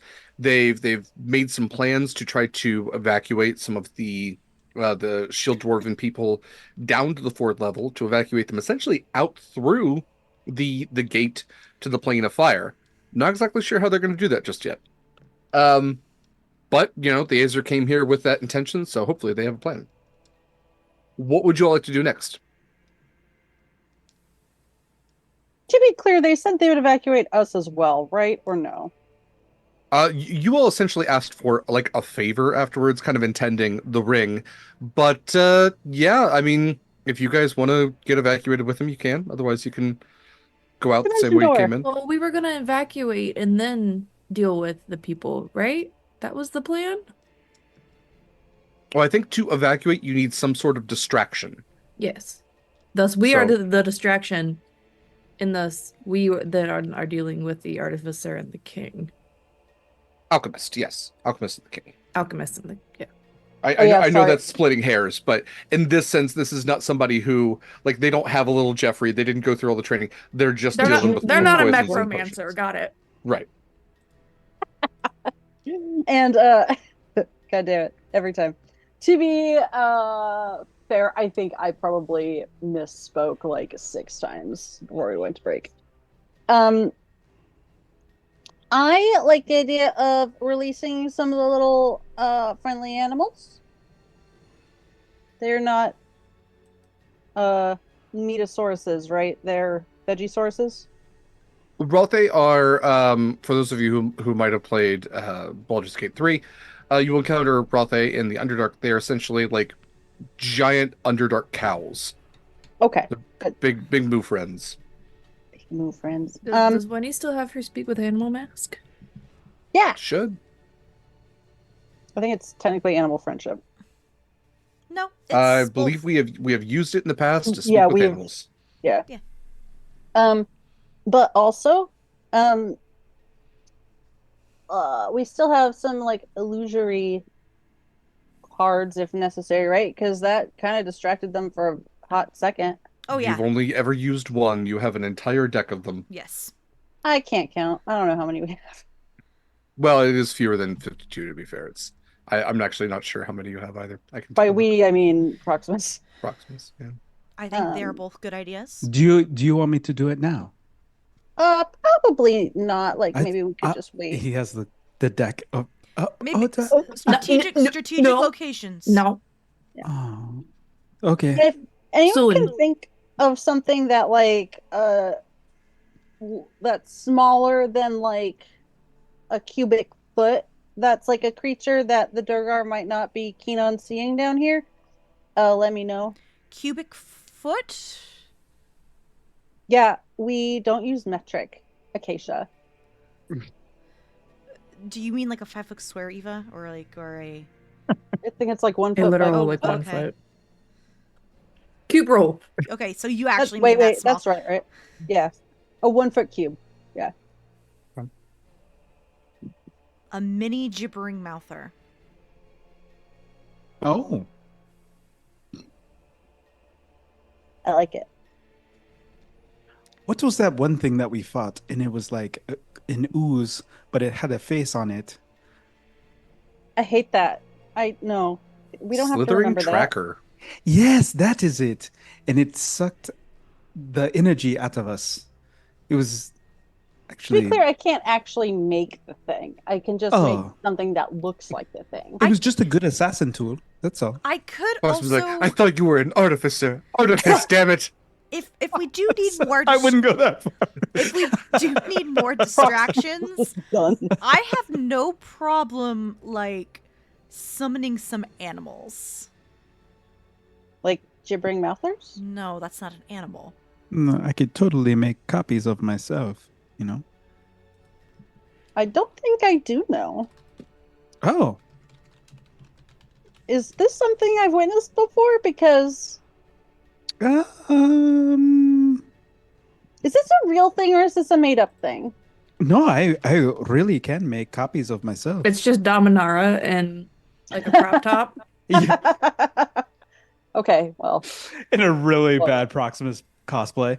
No, I'm I here can for make. it. Yes. Wait, is elk really a challenged 1/4 creature? Mm-hmm. Yeah, they don't know what they're Ooh. talking about. Sorry, I need. I've Uh, never come across the real elk. You put an elk against a ranger with a bow. I mean, Ooh. Okay, so that's a large beast. Sure is. I Yeah, have you played an elk. access. I can summon 8 challenge rating 1/4 or lower. So just 8 large elks causing chaos. yeah, That's you not could like be a would Santa. picture book. Fuck a lot of people up, actually. Dasher and Dancer and Prancer and Vixen, Comet and Cupid and Donner and Blitzen. That's 8. Listen, I've used this spell for so many shenanigans. One of them being a distraction of 2 giant goats that were just bleeding. Yeah. Yeah, I love conjure animals. Anyway, It's very good. back to the topic at hand. I can also summon more animals to lead them off in a direction we need them to as a distraction. Can they also be turned into other sentient beings in the fire plane? What are you asking, Proximus? You Like were a taking dark house?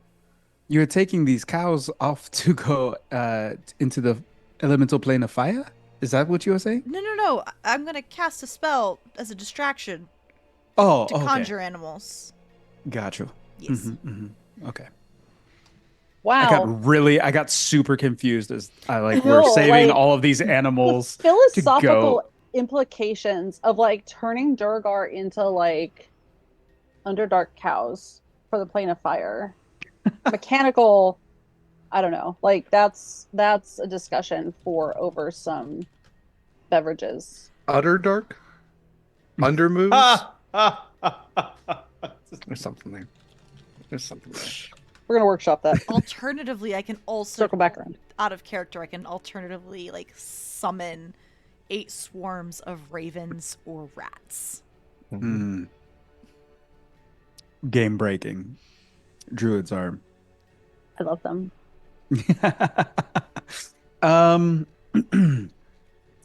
Yeah, how are we looking on spells and resources and whatnot before we get into I don't know, maybe fighting magical beings. I've been blessed. I feel pretty good. I feel like You feel blessed? Hashtag blessed. I Yeah. am blessed. Who blessed you and left me out? I feel like Um, I've My only used God, one first Proximus. level spell Oh, right. slot. I have used 1 second level spell slot. I have no second level spell slots left. And I I- have hella Just 4. cantrips. I have all of my spell slots. How? Oh no. So will Winnie's not been helping. not I think that's what this sleep. is. Well, I think a lot of it was pass without a trace. Like I used it Yeah. Yeah. quite often, right? So Uh, I just need to take a little, Snooze. Triton nap. all of my stuff has been like traits and stuff. So like I could use a refresh on like Flash of Genius, but like I don't need it. I like that I started to use a not real pen. I'm good with whatever you need. I'm willing to give up. I just don't know if we have naps time. Uh-oh, Proximus is getting a I'm getting sleepy. cranky. Getting cranky and I want a nap. No. I do Maybe think some goldfish. it makes sense to go in with like a solid plan. Like that. Would goldfish be a good Triton snack? That's a really good It's Triton snack. Yeah. only snack. Oh. The snack that smells back. Goldfish. Um, It's real goldfish, not crackers. Yeah, they live at the bottom of the mid sea. they're just really smiley though. Yeah. Right. Kind of slimy. You have to bite them before they bite you. Yeah, hey Dominar, what do you think? Do you wanna be a fake Proximus? Or whatever this plan is? But I would love an insight check. Some From you. reason I already know she hates the idea. Both of you to make me roll for it. That's I think that you've seen me do mirror image. I genuinely forgot that you have that, which is just wild to me. I think but we had a battle and I used it. 22. Okay. Her brow furrows, and there's a look of extreme disgust on her face as she leans in. She goes, "This war will have many bodies. Yours could be before the rest of them." Oh, I love that. Winnie, maybe you should not suggest silly things. I didn't say it. Proximus did. You asked her how she would feel about being a fake Proximus. She wouldn't be the first one. Proximo? Wasn't that the one right. that Yeah. fake Scarlett? Yeah. They drew my nose all wrong. We had the imposter. Anyway. In, Yeah. Yeah. Anyway, So we should probably go release the creatures, the what are they called? Rothe? The Rothe. mhm. Yeah, I should write that down. I can cause some chaos with my own spell. What else? I can get really high and make a bunch of cubic foot gibbering mouthers. Oh, vertically, not like getting. Okay, okay. I was confused. It's my pipe. It's my pipe of create smoke monsters. Yeah. So you're gonna get really high on your pipe of smoke monsters. Yeah, I'm gonna Yeah. climb some rafters. Yeah. That mouse doesn't connect to anything.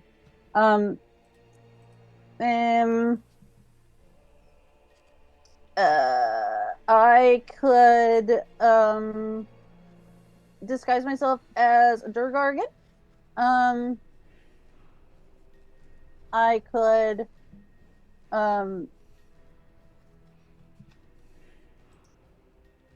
make a little the Durgar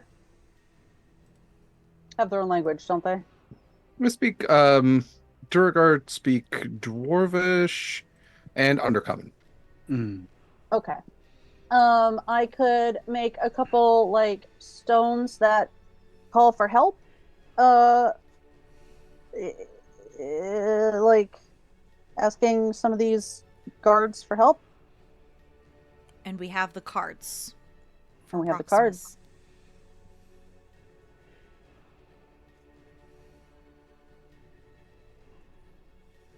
I mean, there's also like a bunch of other stuff. I guess I could actually use some spell slots or whatever, but don't want to get ahead of myself.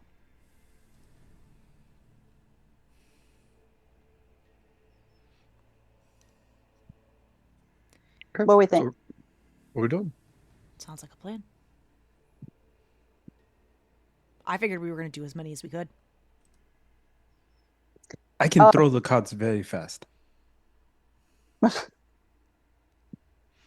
not saying no.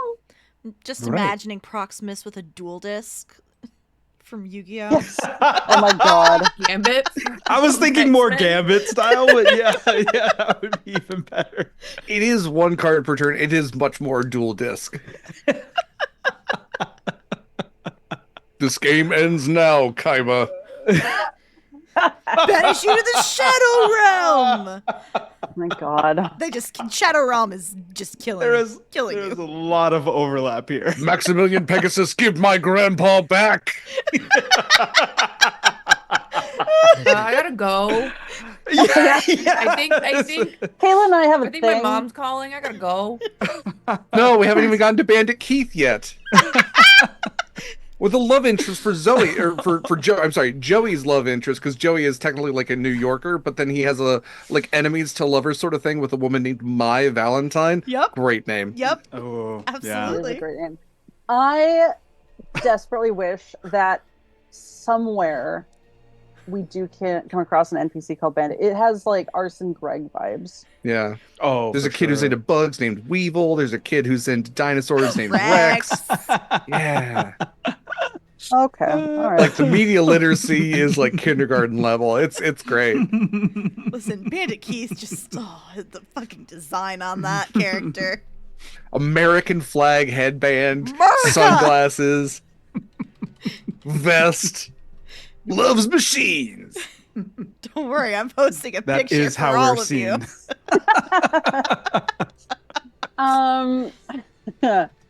Right. War. I have never felt more seen than that picture, man.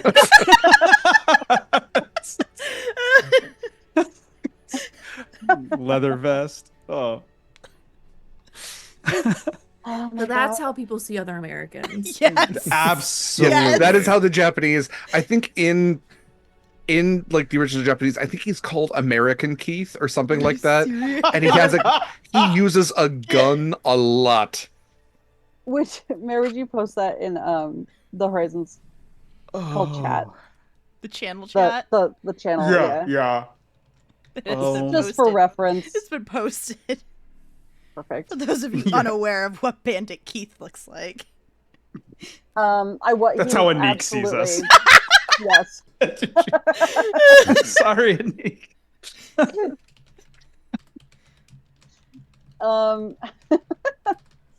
See you next week, guys.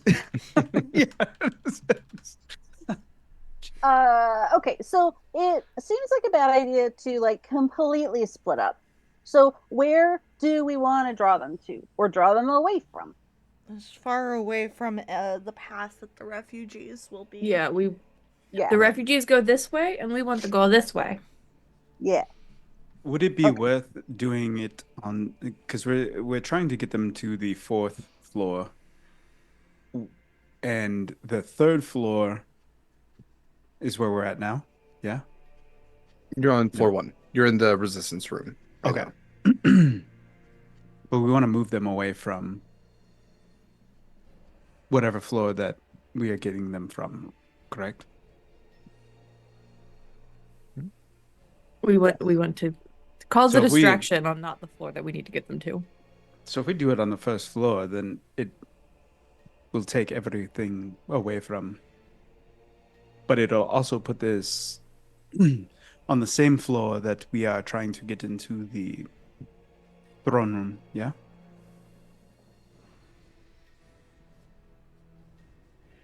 It yeah. But is there an area of the first floor that's away from our access route to the throne room area? I think the main area where we came in. Yeah. I kind of forgot we have invisibility. I'm gonna be honest. I'm gonna be real Mm. honest about that. I forgot I had that too. Yeah. Wow. So I will note that, like, on It's the map, almost like I haven't used my abilities for almost 2 months. I know. you do note that there are, I mean, there are ladders that lead down from level to level. There's also major staircases, right? Because this is Mm. supposed to be a kingdom that is easily traversable. Mhm. You all didn't take the staircases because you figured that's where the patrols are going to be going. But if you're going to be transporting a lot of people, if I could offer a couple of helpful things, again, no single solution to anything that's ever positive to you. There are the stairwells. If you are able to cause enough chaos on one level to pull Duragar from the other levels to that, maybe we clear up the staircases a little bit, or maybe just like make one challenging place. You also have, if you wanted to face the king first, you do know that there is a lift that will travel down all the way to the third floor at least, thereby bypassing almost essentially 2 floors at that point, and you can go down to the fourth floor from there.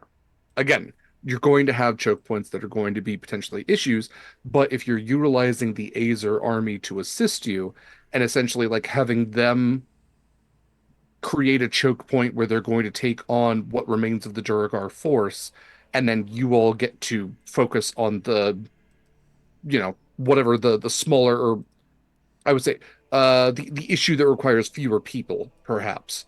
You're not set to take on an army, but you are set to take on a king, as opposed to an entire army taking on one person.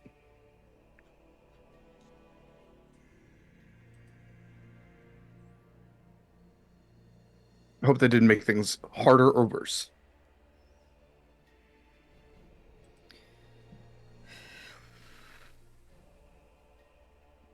Bandit Keith was also known as the K-Man in Singapore dubs. Just throw it out there while I watch the wheels turn for all of you. That actually helps a lot. Yeah, he was born on August 12th. We passed Bandit Keith's birthday just 5 days ago. Happy That's wild. birthday, Bandit Keith. No, Yeah, he's don't. 26. He's not the best character. No, and he's dead. Is he really? Yeah, he's Spoilers, Derek. I Wow, know, I was gonna watch I that. Like, I was gonna watch that. How old is that show? Old. Yeah. All right, let's. Spoilers for 20 years ago. Do we want to try and take care of the king first, or no? yes. I think so. I mean, to be fair, killing the king is kind of a big distraction also, It is. when you get right down to it. Ooh. You know what would be really scary? Thinking that this place is going to flood. Right? Like, To cause panic.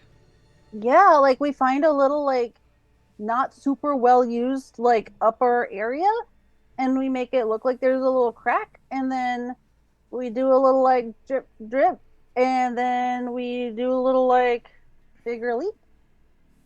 The problem is I think that's going to take longer than the time we have. Or we could just make a big booming sound at the doors. I wouldn't like that either. Presumably. I mean, I don't know, like, I'm fine in the water, but if I wasn't, I feel like I wouldn't like that. I would really like to get back in the water, though. It's really miserable in here. I know. I am so dry. Yeah. It's It's ridiculous. really gross. Let's work on trying to get to the throne room and figuring out a signal for everyone else to initiate other plans. I think the best thing would be to have someone from the resistance cause some problems with the herds and releasing those. Maybe Proximus, you can give a couple of cards to other people to throw. Oh yeah. Maybe I could make a big Rothe. And big it. But we do need to start Get doing moving? instead of keep talking. Yes. I feel like Dominaire is like seething at this moment. She's like, Let me rip their heads off. Yeah. Just Yeah. stabbing the wall. Yeah, we do need to start initiating these plans instead of just continue rolling the wheels. I mean, yes, but also like this is super dangerous, so it's good to like be sure of what we're doing. Scarlett, I'm almost worried to ask. Distraction? Distraction? Marcus, like, that wasn't exactly a question, Winnie. It had a question mark at the end. What, like you're a scholar now? That ship has sailed, bucko. Okay, In a sorry. in a world I that say everybody one thing. talks This is with why an I never upward talk. inflection. This is why I never talk. Yeah. Oh Poor no, the Marcus. seeds of discord have been sown. I feel like the perfect distraction is the illusions, and then we go and try to get off the king, and hopefully, I'm sorry, do what to the king? We're gonna Off get the the king off. Okay. Nope. I'm sorry I asked. You're right. Let's go. Nope. and this is why I don't talk. Nope.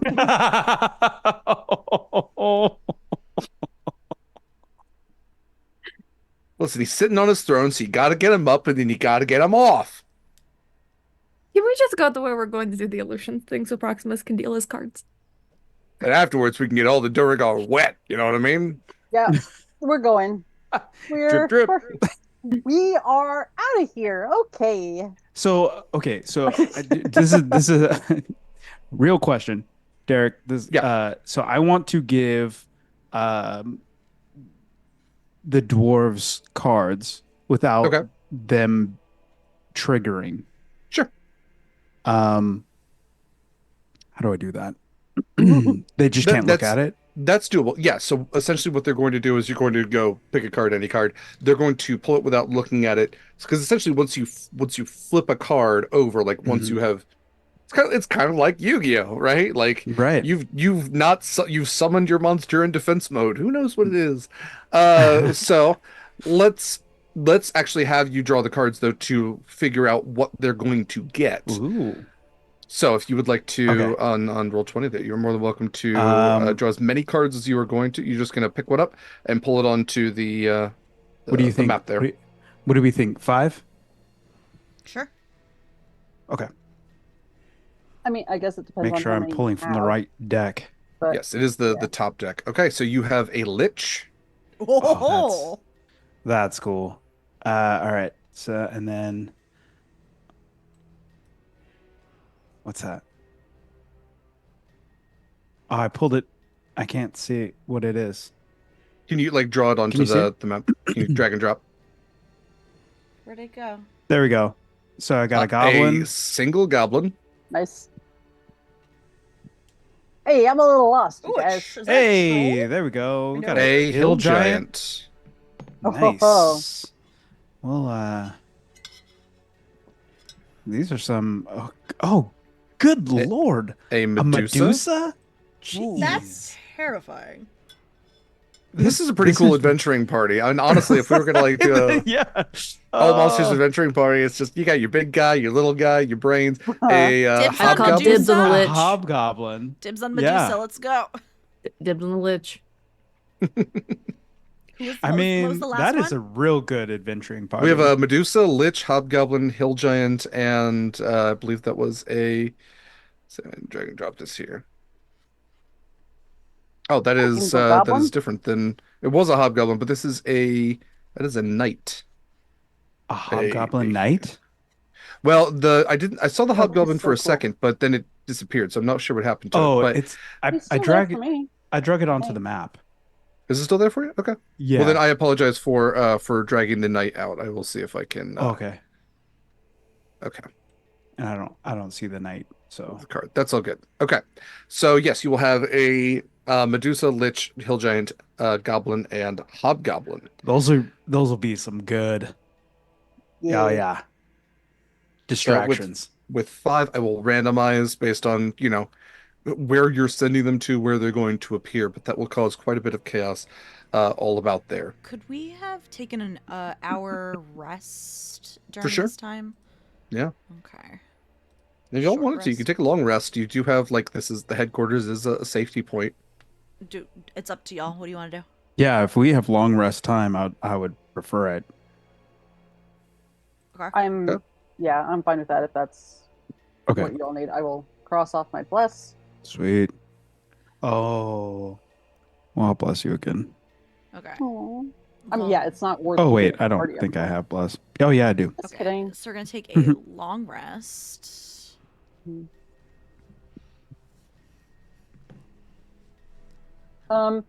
Winnie will take her extra 4 hours and try and gather information on the artificer if possible. How will you be gathering information? Like just asking between Okay. whoever's around the hill dwarves and the two Azer if they're Winnie, roll me an insight check. This is not necessarily like, I guess it could be that or persuasion, but you're asking information, so this will garner, depending on your role, will be how good of information you get. yeah. That is 17. 17. Okay. You learn that the alchemist's name is Singar Bittermane. Singar, Singar Bittermane, and has been in service to King Malvor for a good 50 years. He's been there for quite some time. Dwarves having longer lifespans, but it is one of those things where, like, the story as it goes, as these spies have collected, was King Malvor was having some health issues, brought on an alchemist. Alchemy being one of the few things that Duragar kind of like, they have innate magic to them, but there's not a lot of like wizards amongst Duragar. So alchemy is kind of one of the magics they look to, and Singar was said to be like one of the head alchemists, mainly because he poisoned a lot of his rivals. But King Malvar brought him on, and while he was able to cure whatever health issues were present at the time, Malvar has had continuous health issues throughout those 50 years, and Singar has kept him alive, but like every time another health issue comes around and Singar gives him something for it, he's more frail afterwards than he was before he became ill. So it said the Singar is very skilled, has some contingency plans for if Malvor was ever to be threatened on the throne, and for escaping here. That's kind of the rumor that's been passed around, is that the king has a way out through his alchemist. But you're not exactly sure what that means. And it's definitely hinted that like if you get on his bad side as Durgar or Shield Dwarf, you're probably gonna be poisoned to death. Like the next thing you eat, no matter how safe you think it is going to be the last thing you eat. Um, does anyone know how Singar looks after these things? Like he looks the same, right? Or is he looking healthier? Oh, are you like insinuating that he's revitalizing Yeah, himself from the yeah. king? No, he's Mm. he's pretty like crooked looking. I mean, we have a guy who's around some pretty noxious Loves stuff. tomatoes. Yeah. Yeah, for sure. Loves the acidity of them. Makes a real good pasta fajoule, you know what I mean? No, it said that he has, almost like cataract eyes, but still seems to see fine. Like, but there's like a glaze to them. These very, like kind of crooked fingers that he's very, careful with mixing stuff, but like his beard is stained in certain ways from the fumes of everything that he's constantly dealing with. He's got a lot of lines on his face. He seems more like weathered than probably he should, because he's essentially handling toxic stuff all the time without proper PPE. You gotta have that PPE. You gotta have Gotta that have the PPE. goggles, the mask, the little suit, depending on what you're doing. Safety first. Gloves. Yeah, but he's none of that. It's just cauldron, just hands. He's No, you yeah. can't have the cauldron. I know he's really breathing it in too. Yeah, he's got like the cat with a hairball kind of hack. That's not gonna be covered under insurance. You think Durgar have insurance? Well, that's why it's not covered. Yeah. Ah, fuck.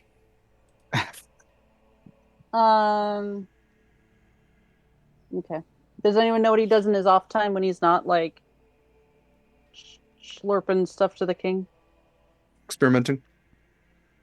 He's not much of a socializer. He's not going down to the 3rd level. He stays in his quarters and mixes and concocts and What's that like? alchemizes. Okay. Thank you. Okay. Neat and nifty. All right. Anything else y'all want to do? I'm just preparing my spells for the day. Sorry. You're all good. Yeah. Just need to do. He tells us a story about Darth Plagueis the Wise. Yes. Have you ever heard of Darth Plagueis the Wise? Perfect music for that, by the way. Really spooky son of a bitch. Like to lead around corners a lot.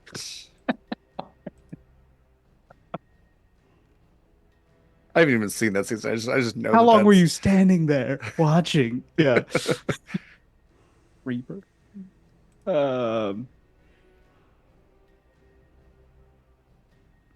Sorry, you guys can continue without me. It's fine. All right. Okay. So your rest takes place. Everybody kind of, grabs a stone bed in this little space. Out Yes. of curiosity, do Yeah. Duragar have sunlight sensitivity? That's a great question.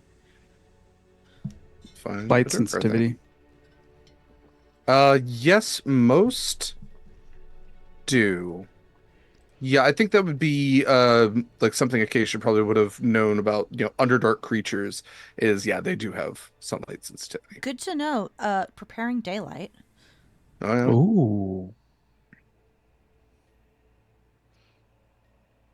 And I did cast dark vision as soon as I woke up, so I can pre-prepared. Sure. Alrighty, y'all. Well, you have rested. You have sounds like a combination of plans in mind. The cards have been dealt, literally. So it sounds like we are going to send some of the resistance to go release some Rothe and otherwise deal some cards out to the various levels to sow some chaos. And then you all are going to go face off against the king. Am I missing anything? I think that's it. Yeah, I'm giving little Jeffrey a pep talk. Yeah? Yeah. Buddy, it's gonna be your time to shine real soon. He looks at his gem of brightness. Yeah? Yeah. Oh, I don't like how smart you're getting. We're gonna have to have a little talk about this, but Oh yeah. my god. I'm Haley Joe Osment in AI. You sure are, little buddy. Yeah, I'm a real boy. God, I hate this. Kinda are. If I get any bigger, we're gonna have to use the other stats from the battle master. No, not battle. The other artificer, because I keep getting bigger somehow. It's because of all the dreams I eat. I hate this. What? What? What? Don't like it. I don't like it. I mean, beep boop boop dab. Anyway, okay, my spells are prepped. Okay, we're good. I'm fine. Perfect. Okay. I'm almost done, but I have everything I need for the moment. So Proximus, you deal out the 5 cards to some of the resistance members, and there's all these kind of tunnels that are in this resistance headquarters, and you see them some are slides, some they have to climb up, but they all just disperse to these various pathways that probably lead to you see on the map all of these choke points, places where the Duragar are kind of concentrated.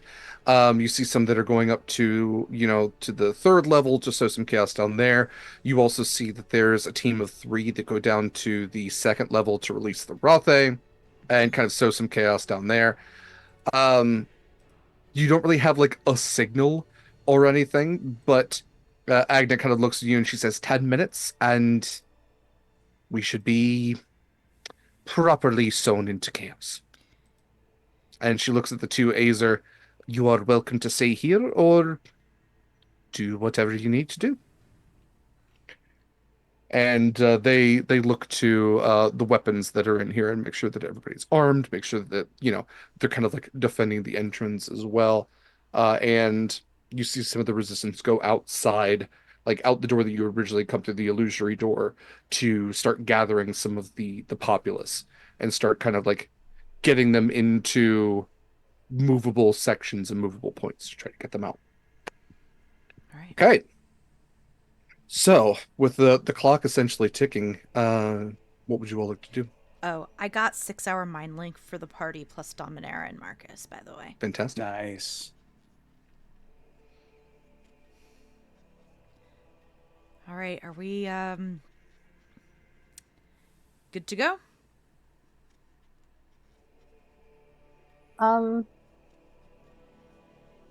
Yeah. Yeah, I think so.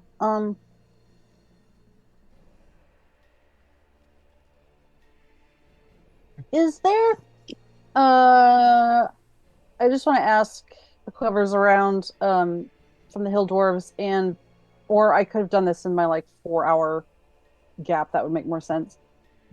Is there anything like super historically important that like if we happen to have time and could grab like from the throne room or adjoining areas that like are meaningful to you and wouldn't like catch immediately on fire?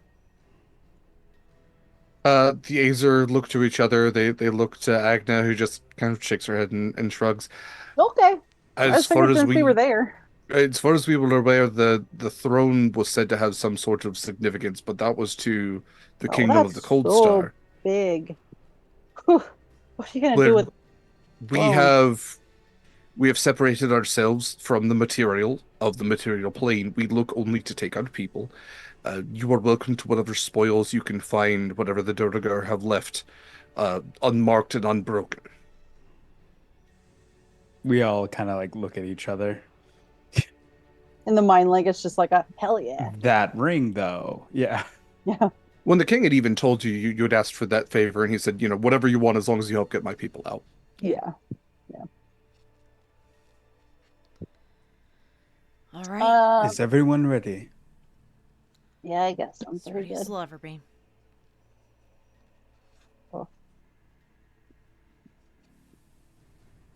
Okay. So, how are we doing this? Are you all just gonna try to move silently to get to the throne room? Yeah, I think I'll cast Pass Without a Trace. Okay. I also prepared it just in case for later if you run out of spell slots. Okay, perfect. Perfect. Before you do, is there like because Okay. the halls are pretty empty, right? Like, is there a like broken stone or like stuff we can hide behind? When? For what? Isn't Pass Without Trace like you still have to be like hidden for it to like Well, it's as you stealth, so Yeah. as long as you are moving Yeah. in the shadows quietly. yeah, okay. Yeah. Okay. Yeah. The way that I've always imagined Pass Without Trace, because I think it involves like, kind of everybody being within an area, it almost creates like this smoke screen that like Mhm. obscures you. It kind of camouflages you into whatever environment you're in. A muffled bubble. Yes. Yeah, okay. A And muffable. No. Okay. Let's get some stealth rolls then. Ooh, nice. Okay. 27 for me. 25. I rolled really bad. yeah, no, I didn't do great either. You said it's plus 10 from It's plus 10, right? I Yes. rolled a 5. Oh, I rolled a 10 and I still have 25. Oh, I didn't even add my modifier. Your regular modifier? Yeah, 29. Okay. So add another 2 then. Gosh, Pass Without Trace is just so good in general. Mm. Okay. That's. Kayla will be back in a moment. Yeah, no worries. Okay. Yeah, you averaged well above 20 unless we get the next roll is like an absolute 1, but I think even then you'll be fine. Kelly, you want to do a stealth roll for me? Plus 10. That's 10. Mm-hmm. Well, that's good because that's an 18. Okay, 18 with the plus 10? Oh yeah. Oh yeah. Okay. Rolled a All right. 5. That's all right. That's what the Pass Without Trace is for. You still averaged above a 20. So still there might be a potential for someone to see as a move, but everything will be at disadvantage as you all kind of begin to move out of the headquarters. You move out of that little room that had Glama in it, who was the first dwarven woman that was very skeptical of you all asked for your weapons. You move out into the living area where you can see that there is definitely some hubbub kind of going around. A lot of the dwarves out here who had been in the tents with their campfires are all kind of gathering together. You see some of the resistance who are kind of like whispering, and you can hear like this hum of people actually talking and the news being spread. And you see that there are some Durgar, some of the Durgar like bullies essentially that were up here just to maintain guard. Easily quickly become distracted as warning sound horns begin to blow all throughout the deep of Halvaruk. You hear horns levels beneath you on this level as you start hearing this shouting in Undercommon. Does anyone speak Undercommon? Okay. No, So I usually take it, and Scarlett did not. all good. Not exactly sure what they're yelling about, but it is frantic. You can hear like bullish roaring coming from beneath. You hear like what sounds like a stampede, like even the kind of rock, this level, this 100 feet beneath you. It's kind of, you can feel the vibrations of the stampede of Rothe. You can hear mobilizing portions of the Duragar army, this clattering of metal far below, far beneath. So chaos has been sowed, and you continue to move kind of like off to the side in the shadows, this Pass Without Trace muffling your sound as well as any light that might be coming from you. And you make your way out onto the bridge section. Did you want to try to get to the end of the bridge where it's broken? Did you want to try to fly, climb the walls? Or did you want to try to go, excuse me, around either side? How big was the gap in the break? You're not sure. Oh, okay. You have not seen it.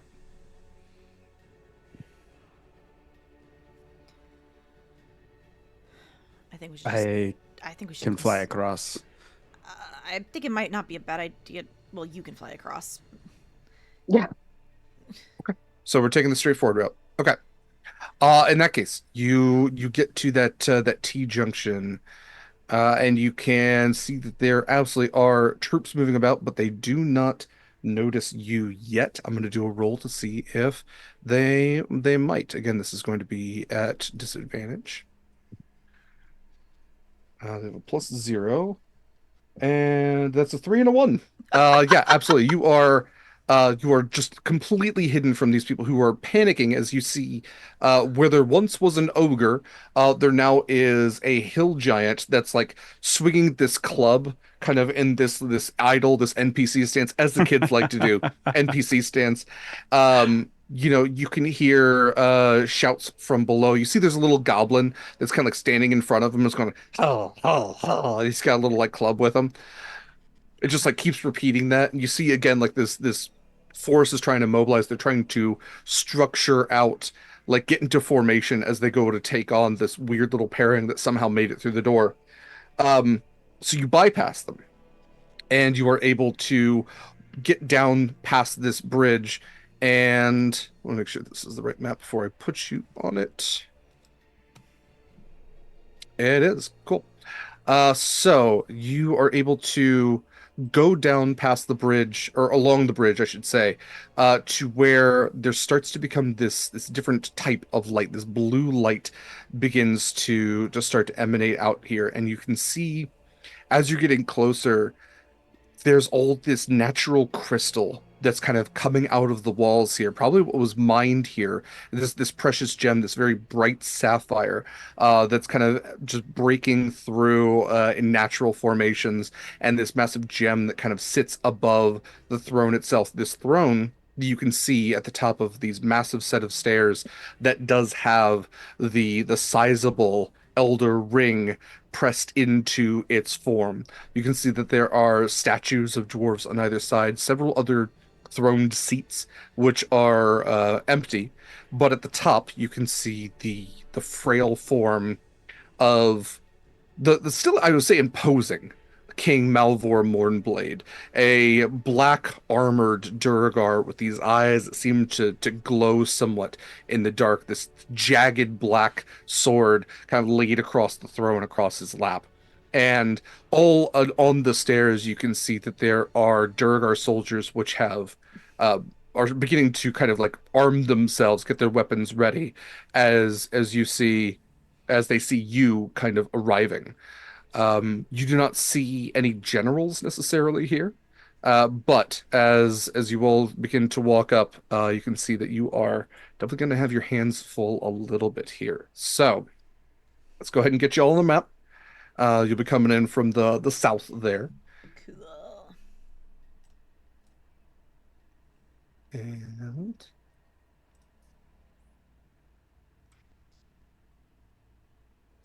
switch up a little bit here. Okay, there's a Proximus. I will get you a Smoky. Perfect.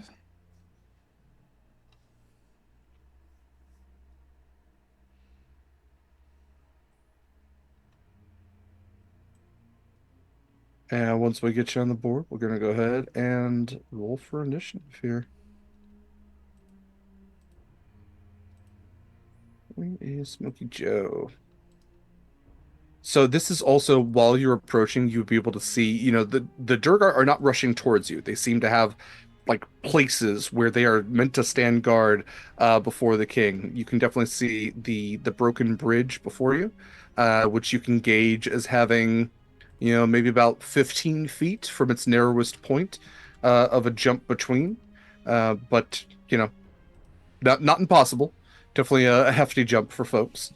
A running jump, perhaps. But yeah, they're not rushing towards you. So if there's anything that you wanted to do before you officially reach this combat, you can have a single turn to do so. It will not be a surprise round. So if you go to fire an arrow at somebody, they're not going to have like disadvantage or anything like that. But you have an opportunity to prep anything should you like. I absolutely do, but I need to do some measuring first. For sure.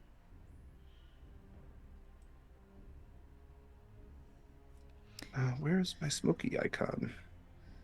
I need to name my icons. That's my problem. They're all just like, oh, here's like untitled icon number 15. Right.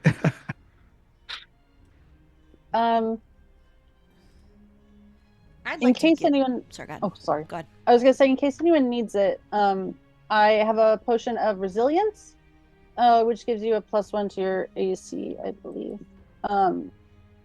And a potion of flight, which might be helpful for some of us. And it also gives temporary hit points. So,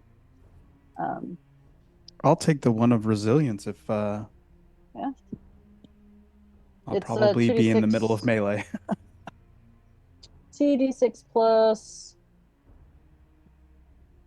I just had it. I'm sorry. It's 2d6 plus 4, I think.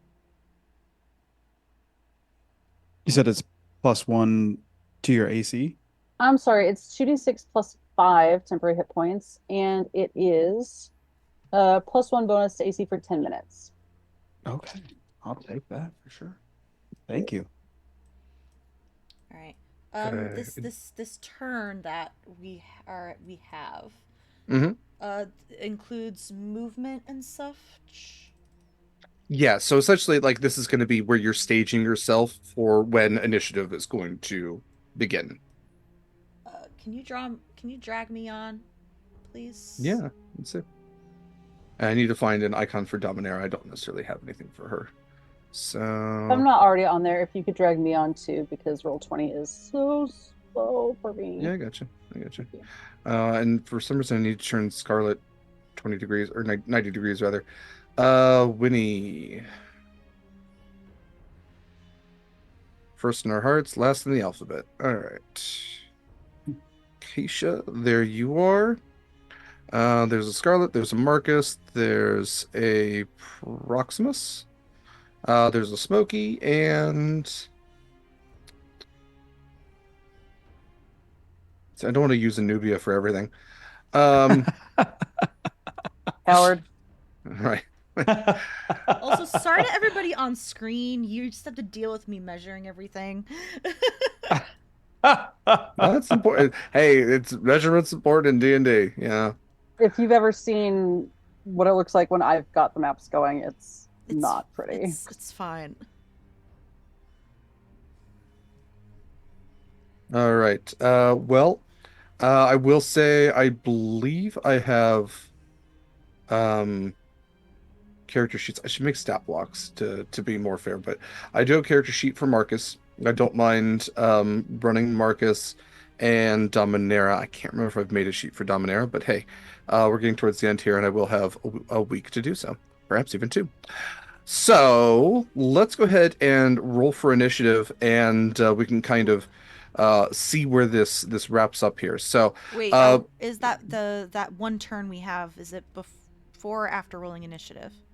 Let's roll for initiative, and then we'll go in order of that, so you can tell me what you're doing on that turn. Sounds like a plan. Cool. And our potions in action. Yes. Well, bonus action. I think. Yeah. Well, Okay. you could We'll have had do the potions. potion before going into this. That's true. Chugging it. Yeah, it takes okay. it lasts 10 minutes, so you're fine. Okay. Initiative. Ooh, natural 20. 32. Wait, no. 22. Not 32. 32. 20. No, I didn't have 32. I have advantage, not doubled. 22. Incredible. 15. 16. Okay. I'm so sorry. I was pulling up stuff, so I might need you to read that off to me one more time. It's in Zoom chat. Okay. Thank you. All right. So. Ooh. Nice. Acacia or Acacia or Proximus. Do you have a preference as to who goes first? I think Acacia has a higher dex than I do, so Mm-hmm. Okay. I'll follow her up. Proximus, and then nice rolls, everybody. What? Can you say it out loud? And- Because I'm going to write it down as well. Yes, and I need to get everybody else's. So I will read out loud once I get like 3 or 4 more rolls. One moment. Cool beans. So Dominaria has a +5 initiative. Damn. And she only rolled a 4 okay. though. So Dominaria had a 9 in total. Marcus has a +4 initiative. That doesn't seem fair after Dominaria. But that's an 18 for him. So he is going to go for Winnie. Okay, and then we've got some Duragar to worry about. So These jerks. the king has a... Where's your dex? A -3. And rolled a 3. The king will be going absolute last. The guards... Let's see. The guards have a +0, and they rolled an 11. So they'll go before Dominaria. And then just to get them on there just in case, the alchemist rolled an 8 and has a +0. So he will go after the guards. Cool. Okay, so our order will be Acacia, Proximus, Marcus, Winnie, Scarlett, the Duragar guards, the Duragar alchemist, Dominaria, and Duragar king Malvor. All right. So me, Proxy, Marcus, Winnie, Scarlet, Guards, Alchemist, Dominaria, King. You got it. Cool beans. So, in that order, Acacia, what would you like to do before we wrap up here? I would like to move myself up to here. Okay. And then I would like to cast Daylight, actually. Okay. So what I will note is that since you are passing guards, Yes. they are going to get an opportunity attack. Like this is kind of Oh. staging, but as you're kind of passing by stuff. I So pass one within range. you're passing one. You'll be next to one. So Yeah. we'll do one attack of opportunity. Which is completely fair. Okay. So yes, you may absolutely go and cast Daylight. Let's see. There we go. And you're gonna have a short sword attack on you. And that's +6. So that's okay. 22 to hit. And barely. Yeah. You are going to take let's see.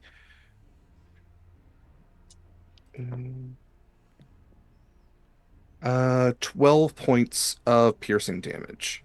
That's fine. Okay. Not really, but you know. Right. Okay. So I'm going to cast the Daylight spell. Okay. And it is a 60-foot radius. Oh. So it'll Wow. be 120-foot diameter. So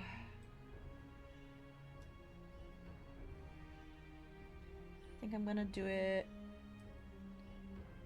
I'm thinking of doing it right here. Yeah.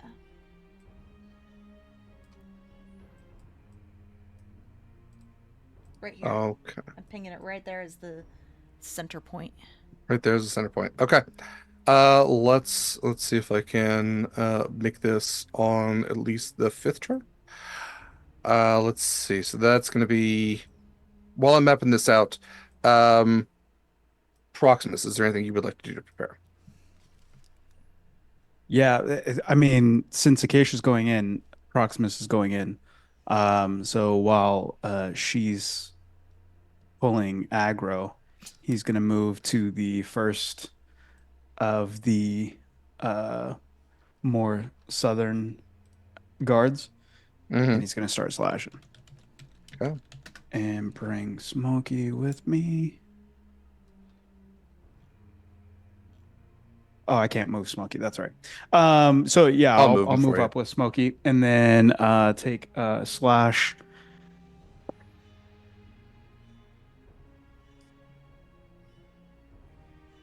That is a 15 to hit. Okay. Real low. That probably will. I'm sorry, give me 1 second. No worries. Play D&D, kids. It's fun. You get to count squares. And do math. And do math. It's neat. That's what all the cool kids are doing. Just make a circle. I swear to God, just make a circle. That's Not big circular enough. Is it not? No. It's 6. It's Well, it's in the wrong center point.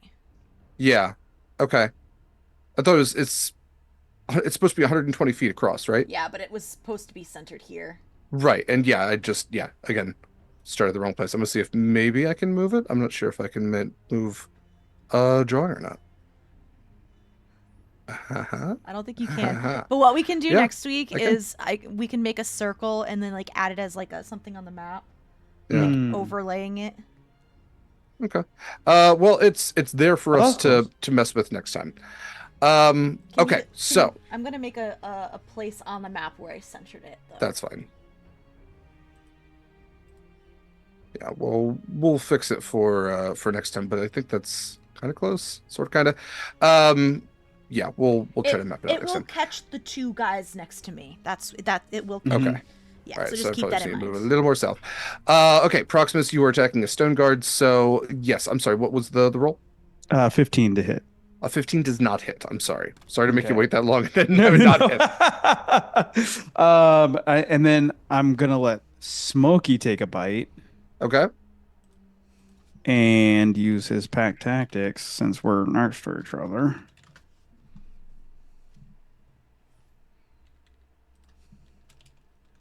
So I'll take an advantage. That's pretty good.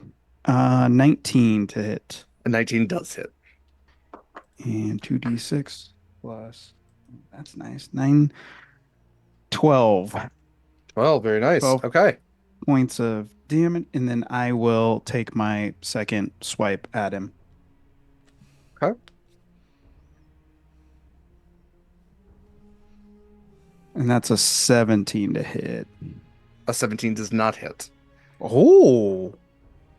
These are heavily armored individuals. I did not mean to kill them just yet.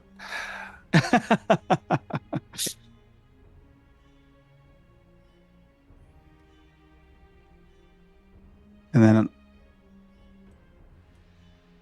I'm going to shove him with my bonus action. Okay. Go ahead and shove. Is it strength? Yeah, this will be a strength roll. It'll be a contested strength roll.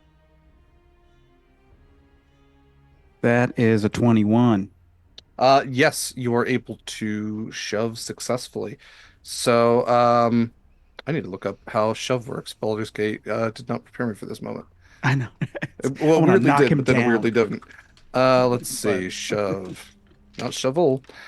Using the attack action, you can make a special melee attack to shove a creature, either knock it prone or push it away from you if you're able to make multiple attacks with the attack action. Okay? So, target is not one size group larger. So Mm-mm. making attack, athletics, dexterity. Yeah.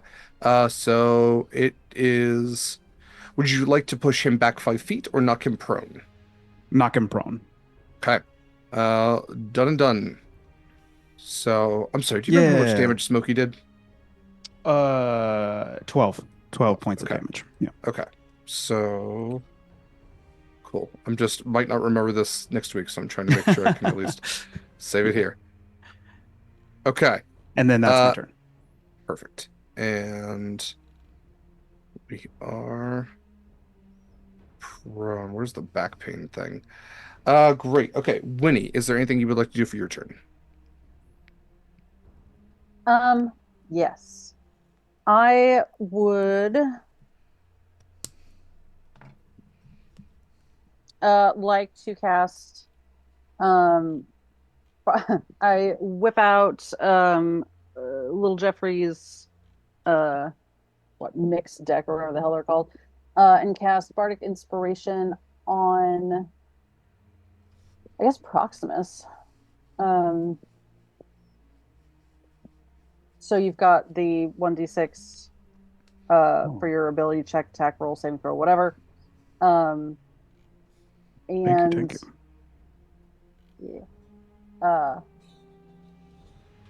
Hey, real quick, friends, we're going into this like shoot to kill, right? Like regular plan, like we're skipping the diplomacy route. Oh, yeah. Yeah. Yeah, let's take and- these guards out. Yeah. Then I'm gonna firebolt the guard closest to me, I guess. Okay. Oh, they probably have heat resistance. This was silly. Whatever. And that's gonna be a 21 to hit, 21 does hit. and that's gonna be 9, 6, 26. Unless they have resistance, in which case 13. 20. They do not have resistance. No. Gambled and won, folks. I'm sorry. One more time. How much damage? 26. 26. Damn. Okay. So, what's that? And little Jeffrey will do the pew pew with his Yeah, his little Iron Man gauntlets.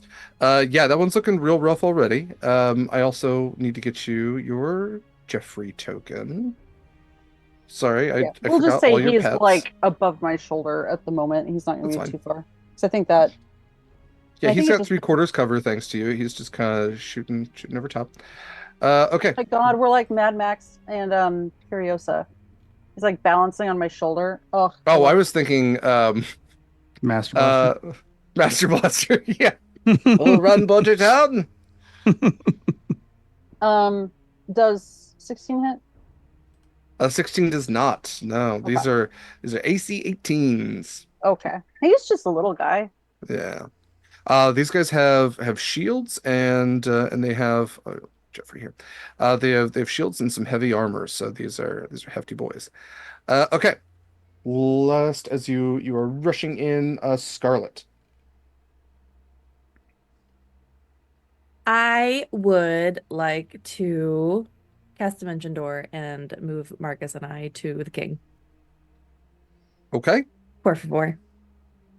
Why now? Yeah. Hell yeah. I'm gonna go ahead and pop you up top. I'm not making the mistake of going alone. I'm squishy. All right. There's smart. if you would like to move wherever you would like to land, and I'll Yes, I pop a have Marcus moved. next to you.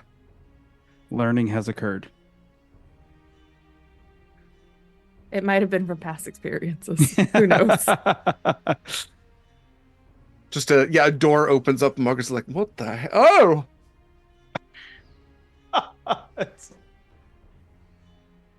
All right. You should be used to this by now. Yeah, yeah. I mean, Just grabbed kind by of. the collar and pulled through. Okay. Well, when we pick up next time, this will be where the fight officially begins. I'll go ahead and hold on to our notes here that we have daylight, we have our turn order, and we've got some beat up dwarves already. As we come back next time for more Horizons Call. Thank you so much for joining us for another week. We might be back next week. We'll be missing a Kaila next week, and I don't know if that's we just Kaila literally just teleported to a very critical point. So Oh no! I don't. Oh yeah, I yeah. will not. That's not a bad thing. We came back naked, another just like mini break on the way back after that. So stay tuned to our socials to figure out if we'll be back or not. I'm gonna have these lovely people say a little bit about themselves, then we'll do some channel stuff, and then we will wrap up for the day. I know Eva has someplace to be, so I'm going to let her go first, and then we'll go ahead and go around and do the things. So again, thank you from me, from Sword and Key, for sticking around, for tipping through our pally, for being awesome audience members, and for generally just being part of a cool community. All that said, Eva, please, where can we find more of your lovely self? Hi, hello. I am generally in the Discord. I am generally on Twitter lurking. I'm there. I read. I don't really say a whole lot. And mostly I'm here on this channel doing fun and exciting things, working on some projects that haven't done anything yet, but working on them all the same. And fingers crossed for my computer. That's it's so hard to get out of her voice. It's a struggle. It's a curse. It's a blessing and a curse. Yes, that's it for me. Thank you and good night. Wonderful. Thank you, Eva. Special thank you as always to Eva for being the co-founder of this channel with me, for doing such amazing work around here. We definitely have some cool stuff coming up with even more Eva in it. And yeah, just always appreciate for the production work. Yeah, definitely say your prayers to your respective gods or God about Eva's computer. Okay, Mare, if you don't mind going next. Hi, I'm Mare. You can find me on all applicable social media at Archmage of Dice. I'm glad to finally be back. My July was very, very deprived of TTRPGs. But yeah, that's it right now, except for the fact that I will be premiering a new campaign on the channel on September 9th at 3:30 Pacific. Journey to Book's End using the Cypher system and the We Are All Mad Here supplement by Monty Cook Games. It is going to be a fairy tale themed game, and all of my players have chosen very hot PCs. Smash. I'm also not playing in this other game, but I will be running Tech for Zenith, which is premiering a little less than 2 weeks on Thursday, August 29th, I think at 7:30 Eastern, 4:30 Pacific. That's correct. It's I don't know what it's about. I know it's an urban game, but I haven't been sticking my nose into everything because I want to watch. But yeah, go check us out. Amazing. Hey, well, because this is the first time I'm hearing of it, I'm sure Even is, but she's got places to be. Journey to Book's End is going to be how many weeks? It's going to be a 12 session game, but I don't plan it out by weeks. Right. I just do 12 for sessions. Sure. That's you know what? Very similar to another project we have coming up. Totally fair. And you said 3:30 Pacific time, right? Yes. Perfect. Okay. Yes, definitely check out Journey to Book's End. I have been sticking my nose into that a little bit. Fantastic concept. I love the Cypher game. And Mare is absolutely a fantastic GM. Cannot recommend that enough. Okay. Then next up, Mikyl. Oh, hi. Hi. Oh, hey. Hi. Hi. Hey. Come here often. Yeah, just wanted to say hi to everyone on screen. Yeah, hey, you can find me at Mikyl Sandoval on all the socials, but more often than not on Instagram and on the Sword and Key Discord channel. Posting art. I'm working on 2 projects right now. I don't know if we're where we are with announcing one of them. So Zenith, I'm working on some art for the character art for that campaign with Alex because I would rather play in it, but I didn't have time. And so I said, I'll do the art though. And so he was great. And then I'll be here just doing the thing. Is that how we do this now? You did great. Yeah, so you did long. awesome. Good Yeah. gosh. Yes. Now. The project you're referencing is going to be announced momentarily. So yes, Mikyl has been wonderful enough to do art for so many of our games, including Zenith, including the upcoming new season of Humblewood, which I'll announce the dates of here momentarily. Here Horizon's Call. Earlier he did Veesen and God, so many. Just I can't even remember them all. Please check out our Discord and check out Michael's Instagram for all of his stuff. MIKYL. Harbingers, public access. Yes. Oh, Yeah. yeah. Harbingers. Yes. Public access. Public access was the one that I was trying to remember. Yeah. MIKYL. It's Mikyl, not the way you think. It's not Milky. Sandoval. Last but absolutely not least, Kaila. Hi, hello, my name is Kaila. I have been your Siren Storm Sorcerer Scarlett Shores, and I don't do much but hang out here on this channel, but maybe, possibly... Oh no, I thought it was linked in the command. It's not. Maybe possibly go follow my Twitter and maybe probably my Twitch account. Maybe possibly for something. Doing some Maybe stuff over there? announcing tomorrow. I thought your Twitch channel was Yeah, are you I doing thought over it was out of the May- plan for Maybe there might have been an update to the bio. maybe there might have been Maybe. Possibly. doing some Oh. stuff for a good cause or something. Maybe, possibly, who knows? Maybe possibly. Maybe Maybe you'll possibly find go out check out tomorrow. Kaila. Yeah. Maybe possibly we'll retweet it. So yeah, keep an eye out for on all these other people's social media. Thank you again to this wonderful cast that make this game so amazing. Thank you to all the wonderful people that make up the Sword and Key community. You're all incredible and couldn't do this without you. Thank you to Mare for doing production work tonight, to Eva for typically doing production, to Kaila for doing production tomorrow in advance. Thank you to Kaila. To Mikyl for artwork, to just everybody who pitches in and like makes this what it is. I'm so very appreciative. And to you in the audience, literally couldn't do this without you. Thank you to the donations you've done to the great causes, to the tips you've given to these players and production people. All incredible.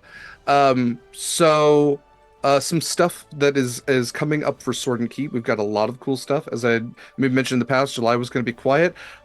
September is going to be noisy. So looking at the calendar, we have the third of 4 parts of the Marvel Multiverse Day of Doom game coming up tomorrow, the 18th at 3 p.m. Pacific time. On the 20th, we have the next episode of Gate Night, which is currently the only video game that is streamed here on Sword and Key. Shadow LD and I play Baldur's Gate 3. We're still in Act 1. We're getting there. It's great. We're just about to do that big fight at the end of the Shar's Temple with the explosives and everything. It's gonna be super fun. We have the last of the Sword and Key movie nights for the month on Friday the 23rd at 6 p.m. Pacific time. We're doing our monthly Ghibli watch with Porco Rosso, which Ghibli movies sometimes have like the weirdest synopsis where it's like World War One pilot mysteriously becomes a pig and like helps a magical girl. It's all right. I'll give it a shot. The 25th is the next release of Monster Crush. It's a podcast that I do with LD about different cryptids, creatures, and miscellaneous monsters from mythology. The last episode that came out on the 11th was a second chance at love, where we talked about the Alabama Metal Man. So if you want to talk about a cryptid that looks exactly like Bender from Futurama, but also has like some Smallville vibes, that's definitely the one to check out. This next one, I've not decided. I might actually do a Marvel Monsters because there's been a lot of Marvel news lately. So we're going to talk about some Marvel Monsters for this next episode, but we haven't recorded it yet. Speaking of Marvel, that is also going to be the finale of Marvel Multiverse Day of Doom. I have a great cast for that. They all cosplay. They're awesome. I love them very much. So check that out on the 25th at 3 p.m. Pacific time. Gate and I will be back on the 27th. Zenith, as Mare noted, will premiere on the 29th. That is Thursday at 4:30 p.m. Pacific time. That, as I understand, is a 5e game that is like big city backstabbing, like Reputation kind of vibes with monsters under the street. Super tight, super awesome, great cast. They're all going to be hot too. So yeah, that's what we do here. Horizon Skull will probably be back on the 31st of this month of August at 3 p.m. Pacific time. And we're probably going to go, I think we're going to go up until maybe, I think we're maybe going to do 30 episodes this season. So only a handful more. We'll probably take a break for Horizon Skull come around the American holiday season. So bear that in mind. September is going to be busy. We've got Zenith continuing on Thursdays. We've got Sword Key movie nights every other Friday. Horizon's Call on Saturdays. And then, like I said, Humblewood will be back for season 2. I don't have a subtitle for it yet. It is not Too Humble to Wood or Humble Twood or Coward. Humblewood. Horizon's Paw. A lot of great titles out there. Humble Horizon's to Wood. Call. Don't be Humble a coward, Derek. If it hasn't been decided yet, you can't say those aren't the names. I suppose at the end I of feel the like you day, should that's... put it to a poll in the Discord. I'm gonna forget until like 2 hours before and just like fuck. It just I'm not putting it in a poll because that's how we get Bodie McBoatface. Okay.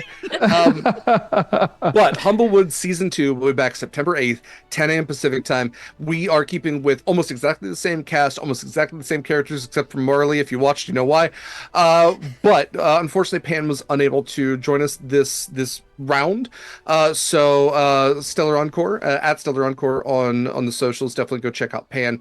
Great performer. But the incredible Kian has joined us. If you watched Twilight and the God of Good and Evil, Kian was phenomenal enough and had the free time to join us and has made a wonderful new druid character that I'm very excited about. So currently a druid. He just saw a barbarian subclass, so we might be switching that. Who knows?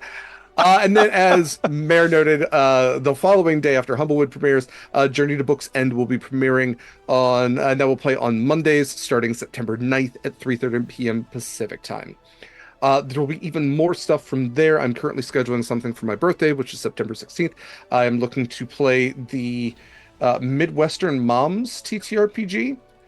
With some very dear friends who also enjoy doing Midwestern mom accents. And that'll be for charity. I should know Humblewood's going to be for Fun and Flora International.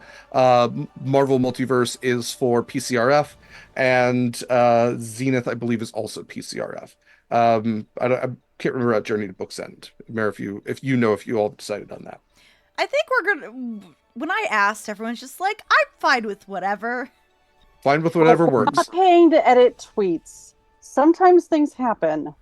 But then Eva's like, hey, she tweeted out, like, we're also raising money for PCRF, and that just helps my indecision problems. Yeah. So I misremembered the conversation that happened in the Discord. So thanks for deciding for me, Eva. Okay. Even accidentally. We had some discussions about, like, oceanic or even like jungle sort of charities for Humblewood, but Fauna and Flora International was a great partner last time, and kind of like they're all encompassing, which is the nice thing. As much as I really want a Sea Shepherd shirt, which is a great organization that's just a little aggro. Anyway, they got some cool merch. That's all I'm saying. So yes, lots of cool stuff coming out. We're also Real- going to be having our big charity month in October, which is where we get super duper busy. So if that is something that you have interest in, look out in the near future in September for applications to that. We're gonna have lots of really cool games, lots of really cool people, and it's gonna be a busy but fun month. We're raising money for a great cause that we have undecided. So Real quick, all I that. do have one Yes. thing to add to the Please, schedule please. because it has been mostly question mark formalized, but has not yet been added to the calendar. We are going to be doing a sword and tea. Derek will be hosting. Yes. And we will be sitting down with Josh Simons of Broken Door Entertainment, to discuss their upcoming Kickstarter for Paragons, which is a pretty cool superhero TTRPG. I played a beta one shot and I actually really liked it, y'all. And we will be doing a one shot. The 31st. I believe so. So Yes. the Sword and Tea will be August 24th, Saturday, at 10 a.m. Fingers crossed for me doing 10. And most likely the one shot will be the 31st at 10 a.m. Pacific also. That's right. Yeah. Yes. So I wanted to get that out there because I knew it. No, I appreciate it. It had not yet been added to the calendar, but now it is.